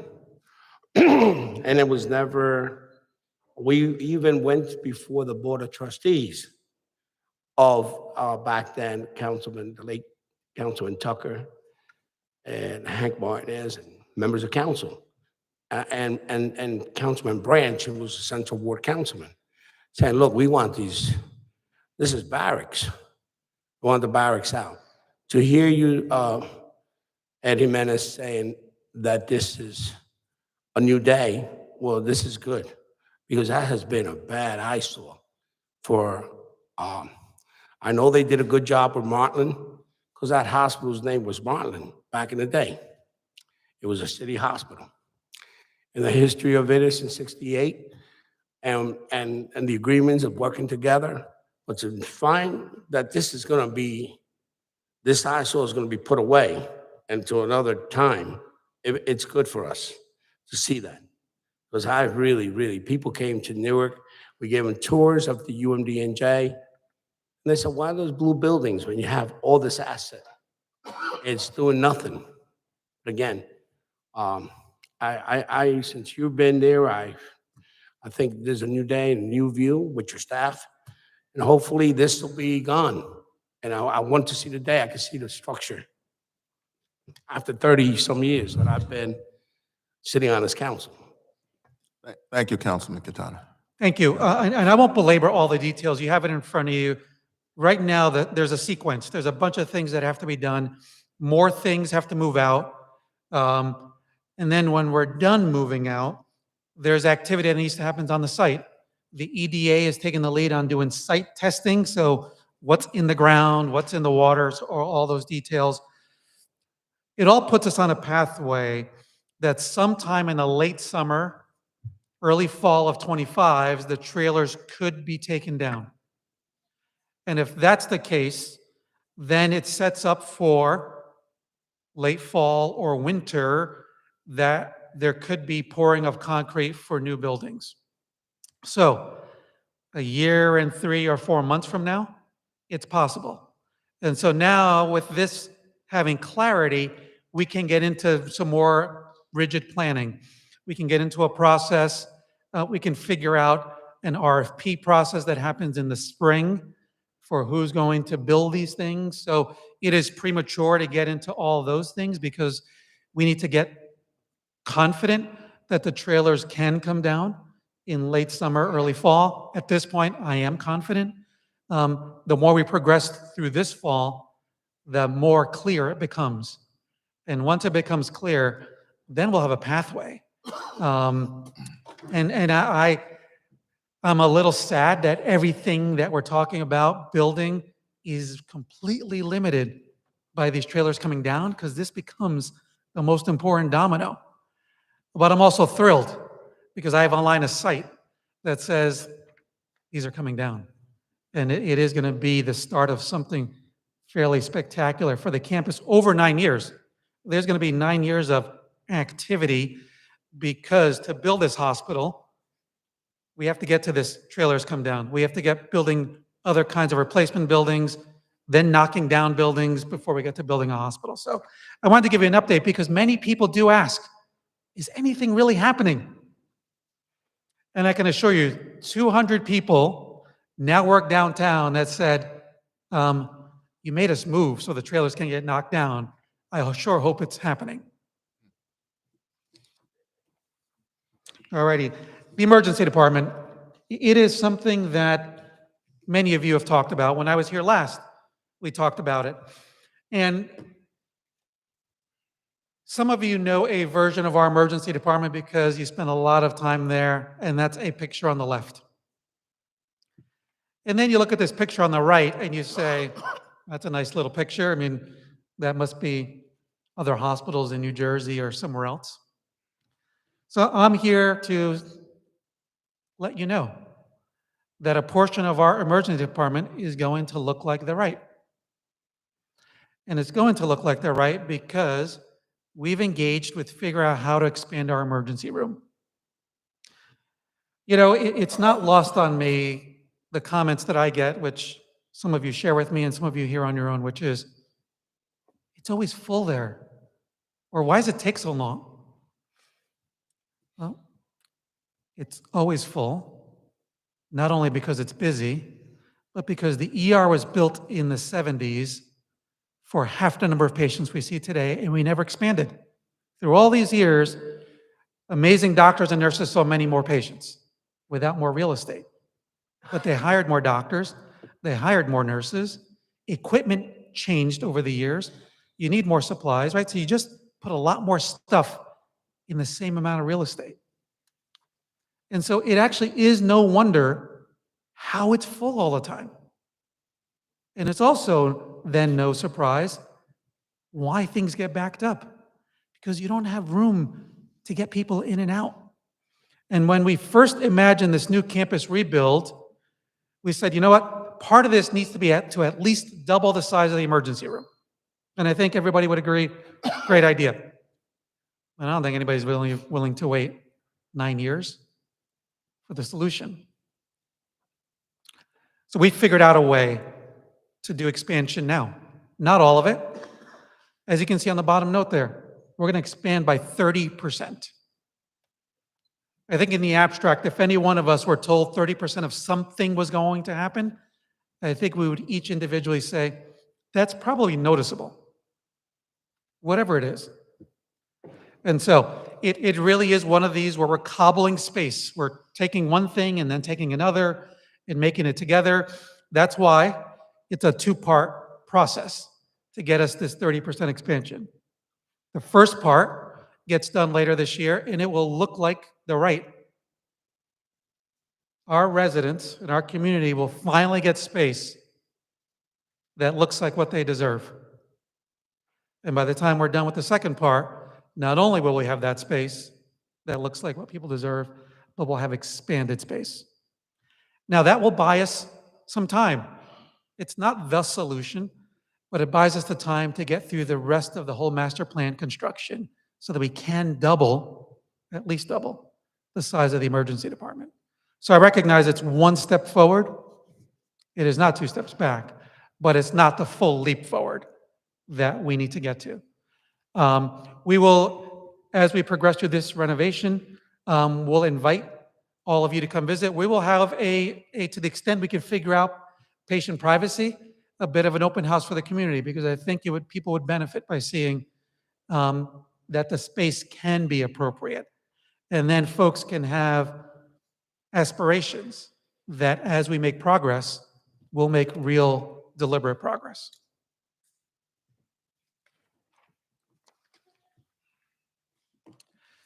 The last time we met, I also shared with you hiring information. And at least one of you said, make sure you keep hiring more locally. So first, I want to start with the left graph. Almost none of us in the healthcare industry can grab a magazine in our industry and read an article that doesn't say there's not enough nurses or that it's really hard to hire nurses. And I think nationally that's a true statement. But I'm going to share with you a unicorn.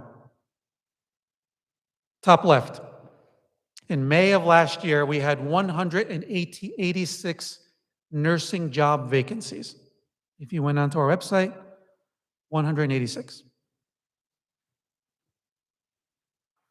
By this September, we're down to 14. There is no national database where we can track to say that this is the best in the country. But I offer you complete conjecture to tell you it probably is the best in the country. So while others can't hire nurses, University Hospital's been on a methodical pathway. How do we do that? How do we get those jobs filled? We've done it a lot of ways. But along the hiring path, my commitment to you remained, which is we're going to hire more locally. Top right.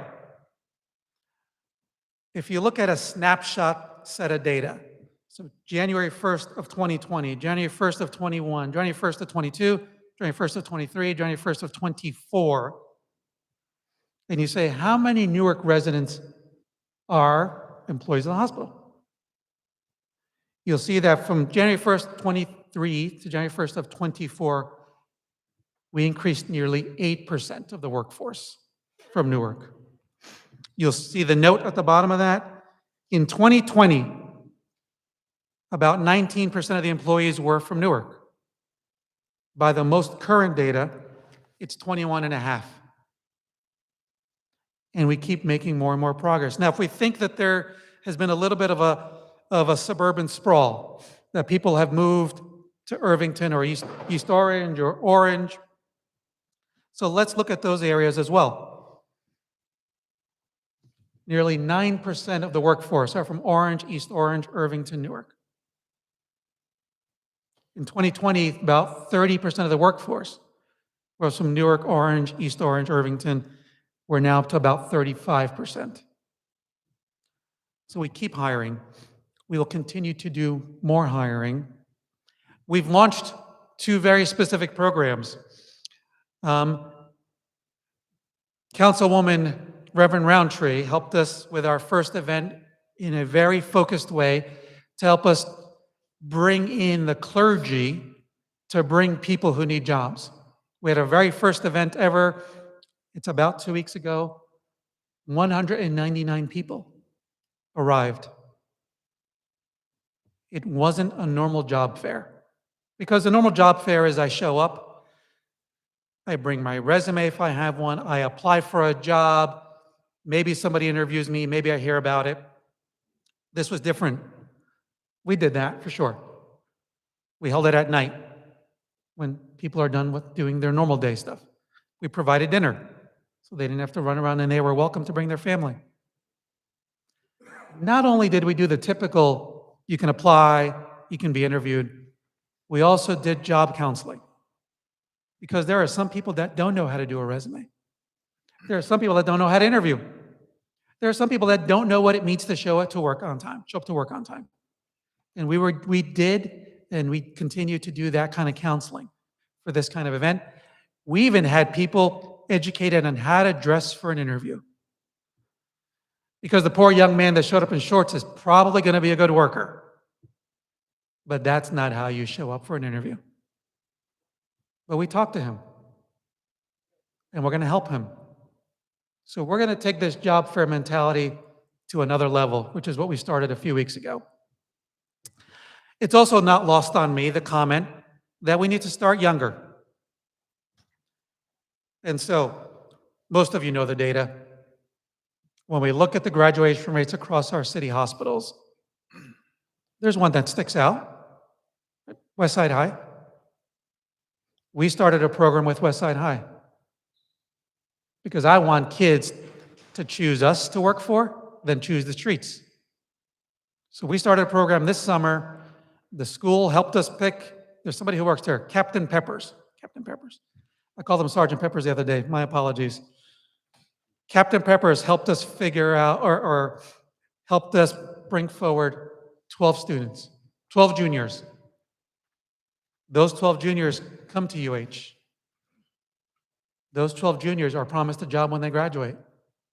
Those 12 juniors will become seniors, and we'll have a new set of juniors. And those seniors will graduate and get a job at UH. And my hope for some of them, ideally all of them, is that the job they get right out of high school is not the job that they have forever. Because I have employees that start out as housekeepers. I just got a great story. My chief of staff, Dr. Hickey, just gave me this wonderful story. We have a young woman, started out as a housekeeper, just got a scholarship to go to nursing school. That's what I want for all these kids that are going to choose between the streets and a job. And so we started this at Westside High. Now, you may ask, what about the high schools in my district? The answer is probably, but I have to figure things out first because Westside High is the first one. If in our world, it's a pilot program. Let's make sure we get it right, or at least as right as we can, before we try another one. Let's learn from that one too and get that one right too, and then keep going. So this will be a very iterative process where we do more, and more. And it really is our goal to hire more locally. Back to my slides though. It's also been important to me to make sure that we are more and more hiring in a way that the workforce resembles the community. It seems like it makes sense, but you have to be intentional about it. You have to be intentional about how you hire locally, mentor, and grow. So bottom left data.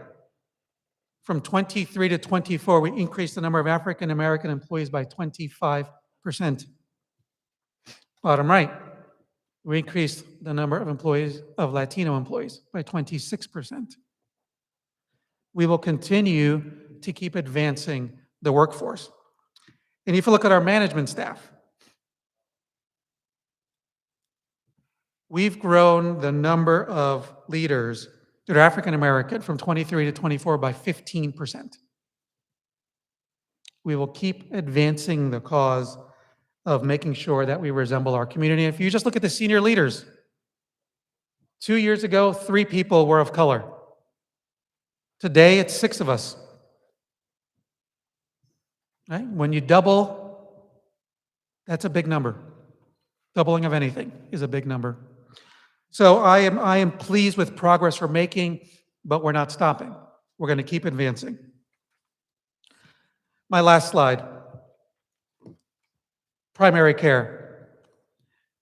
Many of you are aware, several of you participated in the grand opening on Market Street. Right? It was something new for University Hospital. We were finally leaving the campus as we know it and bringing care closer to the community. So on Market Street, as you know, we're providing primary care, we're providing walk-in care, we can draw labs, but that's not ending there. We are actively thinking about how do we do more in the community. And so across the street, you know, the hospital was facing a Rite Aid. To dispel any rumors, the hospital had nothing to do with Rite Aid. We didn't own it. We didn't have any arrangements with them. They just were their own people. But they went out of business nationally. So instead of letting that be whatever it's going to be, we're talking to the landlord. And we're probably going to put a clinic there. Because look at the bottom there. The clinic volume keeps going up, up, and up. And if we don't deal with clinic availability in terms of real estate, it's going to become like the ER, where it gets too crowded and people wait too long. So instead of letting this problem wait, we're going to start trying to do it now. So we'll take the Rite Aid and do something, but we're also going to look at sites in all the wards. We're going to try to figure out how do we get primary and walk-in care into the wards. Because we need to for a lot of reasons, including the ER volume.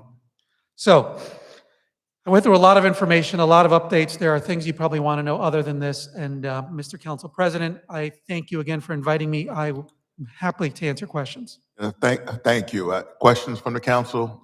Let's start on the left with Councilman Silva. Yes. Good morning, Mr. Jimenez. Good to see you again. You gave us a lot of numbers here, charts. Is the hospital financially sustainable currently? We broke even last year. So money came in equal to the money that went out. I think Is that yes or no? Or well, I think it's a long-term challenge, right? Because when you can't produce excess revenue, then you can't keep reinvesting in your facility, and you are reliant on the state to do that.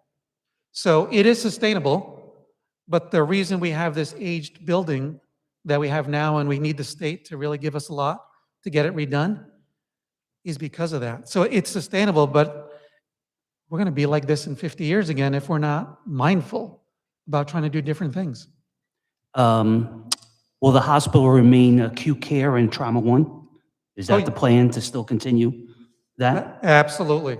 There is no plans to change anything about our service delivery. The other question was, there was never any presentation here in the East Ward. I know there was a presentation, and kudos to Councilman Council, but regarding what you're presenting today, I just had to confirm with my staff, there was never a presentation in the East Ward. Is that the plan, that you'll go into the wards to present whatever you're presenting here? We do need to go back to the wards, yes. So right now, we're in the midst of all of the the data gathering. We then we then come up with illustrations, sort of these cartoons, and we go back to the wards. So 100%, we will make sure every ward has representation. We'll reach out to every one of your offices to help us set up some of these presentation discussions. So 100%. Okay, the last question is, I have the most densely populated ward in the East Ward. And basically, you guys come down there once a month with a mammogram bus, and I have to pull teeth to get it there. Is there any plans in the near future to have more engagement in the wards? Because once a month, to me, is not a good representation of University Hospital in the East Ward, being that you have an ambulance service there on New York Avenue, and you have a representative who I work closely with, who does an amazing job, but it's still difficult to get the services down there for the people. I'm hoping that in the near future, very near future, there's more going on between University Hospital and the East Ward. Yeah, thank you for those comments. And we are absolutely interactively looking at what more we can do in East Ward and how much more frequently. So as soon as we have some more clarity as to the options, we will definitively engage with you and other members. Thank you. Councilman. Thank you, Brother President. Brother President, Brother CEO. So currently, I'm just going to throw a few things out. Councilman Crump and I are working on a community meeting for the Central Ward for University to come. I've been partnering with University now for quite a few years before I became councilwoman, and now that I sit on the Community Advisory Council, I made it very clear, and I'm sure Ms. Jackson will appreciate this, that there can't be in a Community Advisory Council if the community is not sharing their concerns and interests with us. So while we host our little meetings, there needs to be more meetings like that with those individuals that sit on that council to hear from the community. That's number one. So I'm asking that at some point we'll have that discussion. That once we meet, that we also bring the community into that meeting with those individuals that sit on the council.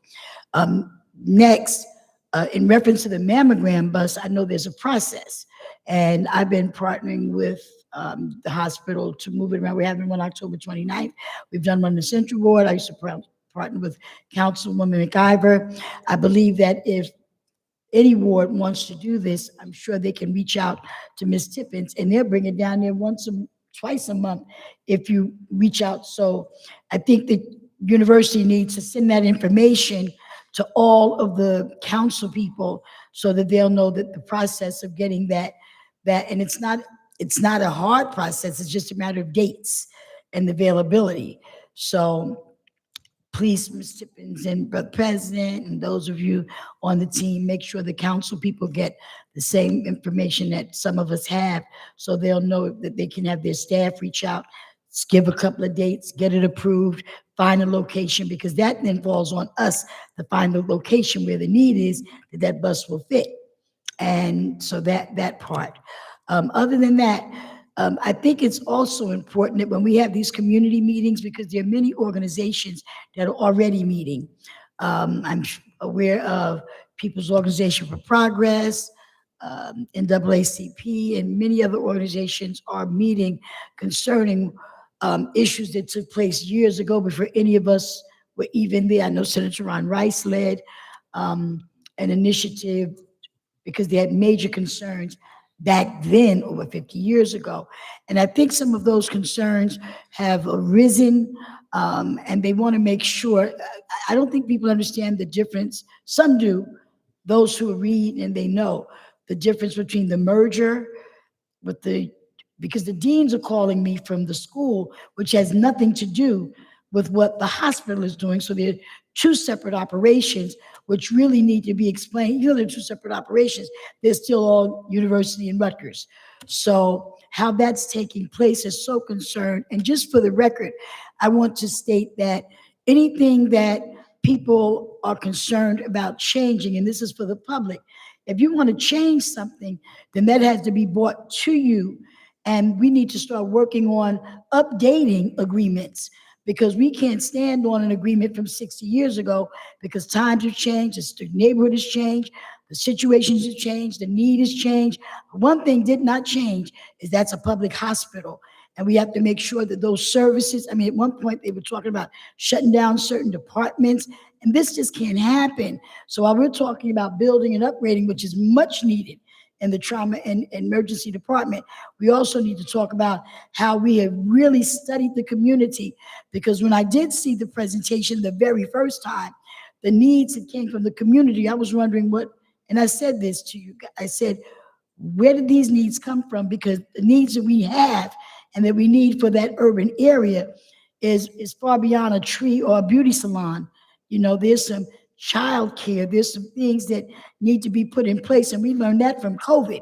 So the people who sat in these meetings, that came up with these ideas, and I know the plan is well on the way in reference to decisions and how you're going to move forward with this development. But it is so, so important. We do not want to be back here having conversations about community and participation and involvement. And I know you've held multiple meetings, which is how you came up with the plan in the first place. But going forward, Councilman Crump and I are working on the Central Ward. You've already, South Ward Councilman Council has already held a meeting, and I think there'll be more meetings. I know Councilman Kelly and Councilman Silva will probably do the same thing, and that is very important. And the marketing, the signage, the way we put this information out, just like they packed the house for Councilman Council, we need to make sure that the community is aware. But most importantly, the Central Ward, where this development is getting ready to take place, because you're far away from all the money you need. But it's much needed to upgrade our hospitals for even people that can't afford it should have the same care as what they do and go up to Cooperman's up in Livingston. And that is really important. So I'm really in support of the upgrade. I'm in support of the new development.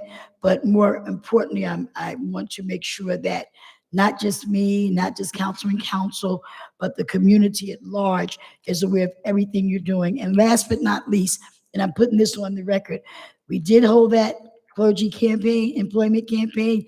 There will be another on October 24th, but data, and I have to say this for the record, data, Brother President, is going to be important of who you already hired between the first campaign and the one that's coming up on the 24th. So I'm looking for that report, and I know Frank is working on it. So thank you very much. Thank you, Brother President, for allowing me to have these remarks. You got it. Thank you. Thank you for all your comments. I'll offer one thought just from the practicality of the calendar to get feedback. Because the trailers can't be knocked down for a year, because we probably can't even think about building a brand new hospital for 5 or 6 years, shame on us if we don't engage the community for feedback. Yes. Because goodness, we have a lot of time. Councilman Kelly. Thank you. Thank you. Thank you for your service and all you do. Thank you, Council President. Good day, President. I just want to thank you too for keeping our young people engaged. Yes. In the West Ward, our people, period, our residents engaged. You reach out, you guys always reach out to me to be involved in something that's going on, and that can include the residents. And you also make sure that they eat dinner, you know. But one of the things that I like is when you talk to me about the getting the young people involved in employment, and to see it come to fruition with the West Side students is very, very important. I would love to see it become a citywide initiative as well. But those students are excited, and I'm excited to see where they go, and then the next batch of students coming. So I thank you for that. My question too is, I see that we're putting a lot of clinics throughout the city, some in the West Ward, and partnering with different clinics in the West Ward. Having those clinics in the West Ward, have they reduced the traffic that is coming into the emergency room? You know, I know that emergency room, as we all know, can be chaotic at times. But with these clinics, with the GKV, as we call it, that clinic, the clinic on South Frontage Avenue, that's inside of Speedway Avenue School, all of these clinics, are they reducing the traffic that's coming into the emergency room? So far, the only real data that was focused is on GKV. As you know, some of the residents in there were specifically recommended to be interviewed to have housing there because they were housing unstable and they visited the ER a ton. We're actually about to submit a paper for approval showing the dramatic impact of reducing their emergency room visits and their hospitalizations. But we've only been open 3 months, and not everybody in the West Ward and part of the Central Ward is aware that it's open and available to them. So we're excited about the early results, but it's of small magnitude to really see a huge impact on the ER because the ER is so big. But it gives me hope that we can keep doing this in the South Ward, do this in the East Ward, do this in the North Ward, do a different one in the Central Ward. So I think there's a lot of promise to it. But to your point, we are seeing it, but the numbers are small in comparison to how big the ER is. Thank you. Thank you. Councilman, council. Unless Councilman Gonzalez. Yep. First and foremost, thank you for the presentation and looking at the long range and short range goals of the perspectives of the hospital. But first and foremost, there are several things that I still think that we have to be able to deal with and engage. One is around quality and efficient care, right? So we have to continue to ensure that that is being at the forefront of the hospital's engagement. Two is to strengthen the tool belt around customer service, right? Be it emergency room treatment, ambulatory care treatment, or staff and personnel from some information and concerns that was given. Also to continue to strategize around this response time, as you talked about earlier, to figure out how we work through that and engage to try to make sure that we continue to get this down.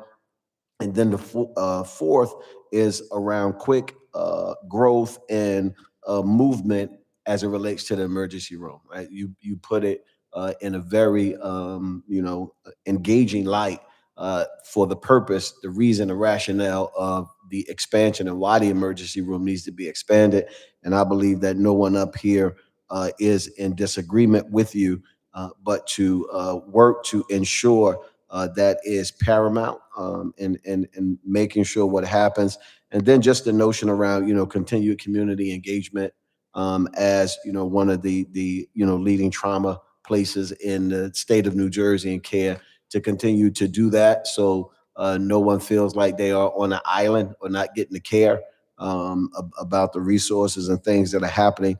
And then a real increased focus on executive level employment. I know we talked about from 2 to 6, which is good, but there really has to be an increased level of outreach, resource recruitment around the executive level as it relates to African American and Latino leadership down at the hospital. I think that is important when we talk about role models, mentorship, view and perspective. I believe that some of the work that you're doing on the ground now in terms of the engagement through the clergy affairs with the employment initiatives are great.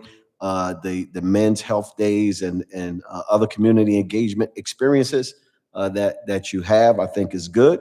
And I think it's more important that we try to expand it so that people can understand that not only do we represent a public or state hospital, but the kind of care and compassion that comes out of that space is important in what needs to happen. And so I think, these, couple of pieces, these 6 pieces, we can continue to work and identify because we know longitudinal the need, the growth and expansion of what needs to happen with the totality of the dollar amount of the program in terms of making sure that we create this whole campus atmosphere of care. I think really needs to be the focus and conversation, and definitely want to thank you and your team for coming out the other night and giving some very intentional and specific information and guidance about where the hospital is going, and also to share in that evening how you are still in support of the 1968 agreement and that, you know, the care and compassion in which you are leading is important to where the city and its residents need to go. So thank you. Thank you, Councilman Council, and I'm glad we're in alignment on the things we're making progress on, and we will. And I'm glad you mentioned the agreements, because I was fortunate 20 years ago to work here. And back then, folks like Senator Rice and others were not shy about sharing knowledge and information. So my brain was filled with information back then, and coming back, it allows me to see it in a different light. And I think I'm also fortunate having grown up in Patterson. It's not Newark, but it's an inner city, and you see different things when you grow up that way. So thank you for your comments. Thank you. All right, let me just add a couple more comments. First, let me say I appreciate University Hospital and what you specifically are doing in the community. You and Brooke have been very, very, very good and diligent about reaching out and being involved in the community and listening to what the community has to say. I mean, the brick by brick was, I think, very good and very informative, and taught a lot of people about what is going on in University Hospital. So I just want to give you kudos for that, definitely. Quick question, and I don't know if you said this in your presentation, but what's the total number of employees at University Hospital? Just under 4,000. 4,000? All right. And additional question was, somebody said that there's rumors that the nurses may strike. Is that? No, you know, out there, or- yeah, so the nurses' contract expired on September 30th. For reasons that predate me. It's a pattern for University Hospital and Nurses Union to continue negotiations past the expiration date. Of the last 4 contracts, the fastest one completed post-expiration was 5 months later. And the slowest one over the last 4 contracts was 2 years. Based on all the progress that I've seen, I'm extraordinarily optimistic that we will probably strike a record speed of getting this done. So we'll see how the next few days or few weeks pan out, but I think it'll be much faster than any of the other ones. And I think we'll figure out over the course of our next 5 or 10 years that we get into more of a pattern where they get done pretty quickly rather than having a 5-month or 24-month scenario. So the union has definitively assured me there's no strike impending. And I think that's because we're optimistic and they're optimistic that we've made great progress. All right, sounds good. With that being said, thank you very much for your presentation. Looking forward to working with you some more in the community, doing some great work for our city and our residents. Thank you so much. Thank you for inviting me. And Have your a great team, day. thank you for your team.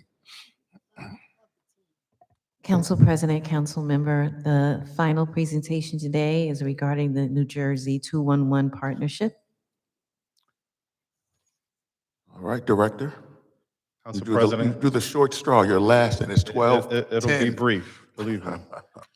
But thank you, Council President, Council members, Louis Valerio, Director of the Mayor's Office of Homeless Services. I'm here to talk briefly about the Path Home, the tech service. I will also be yielding some of my time to President of the Newark Alliance, Evan Weiss, who's been integral in creating this new service. So some background, December 2022, the mayor released his comprehensive strategic plan to end chronic homelessness in our city.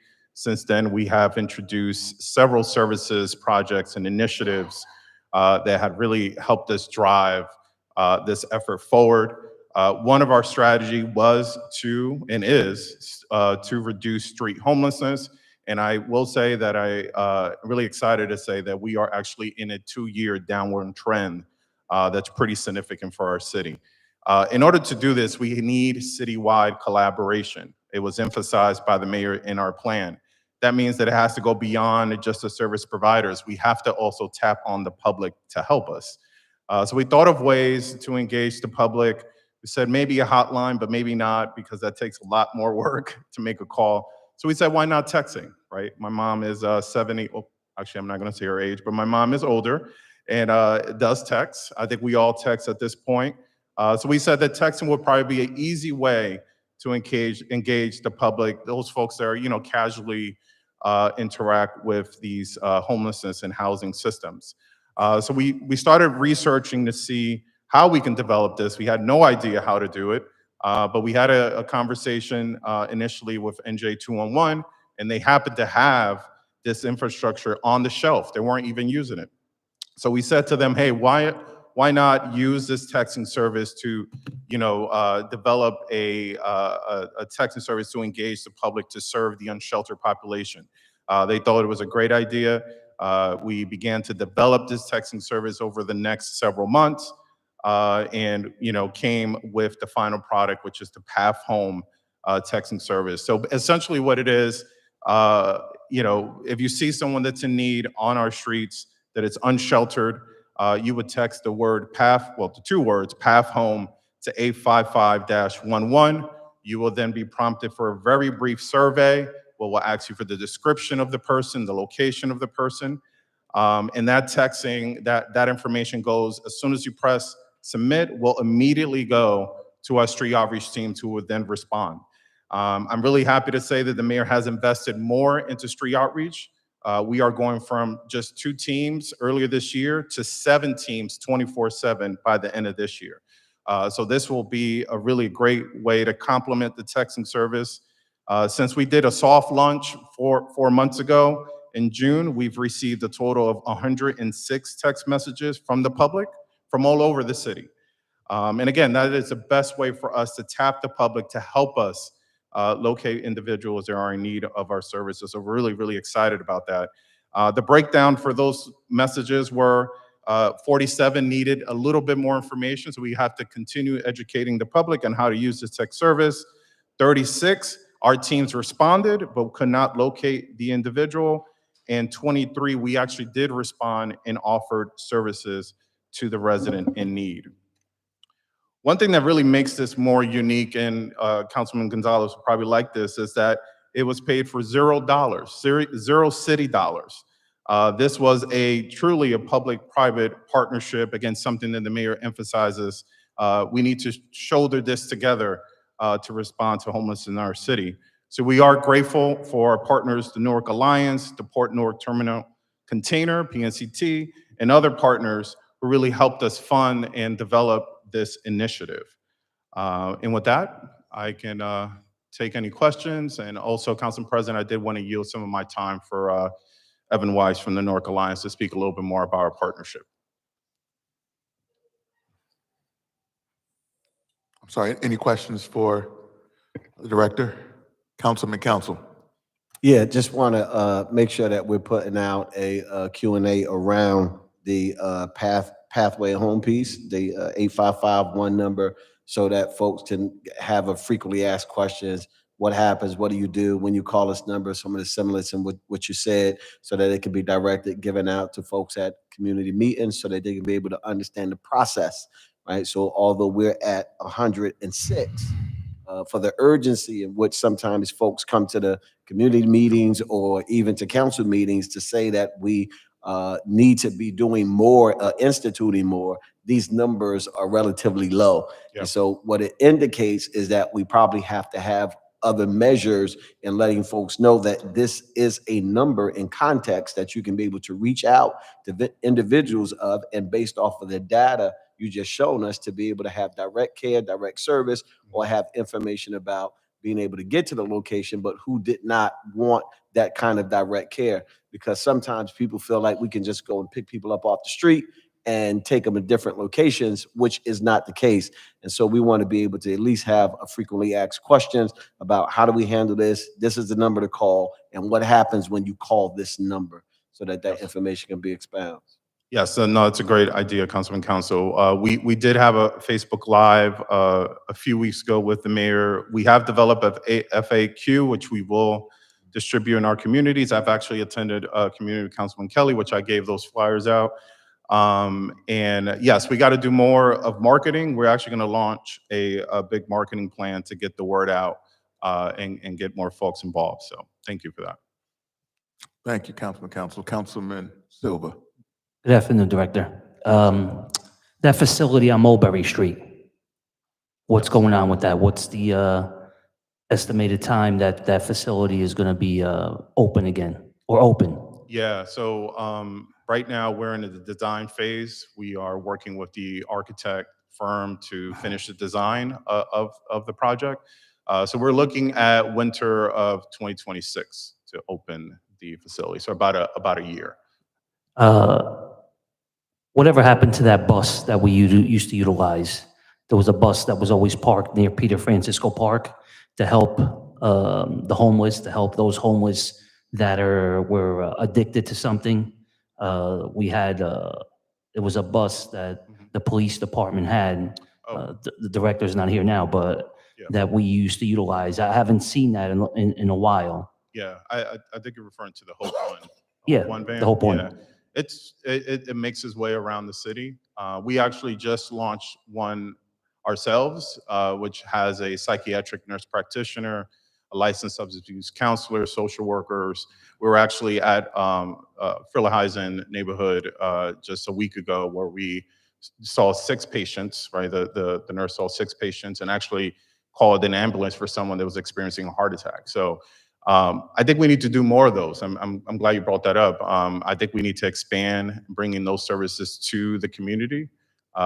We enjoy and are are grateful for the brick and mortar facilities, but I think we need to step out and engage those residents as well. So I think we're going to do more of that.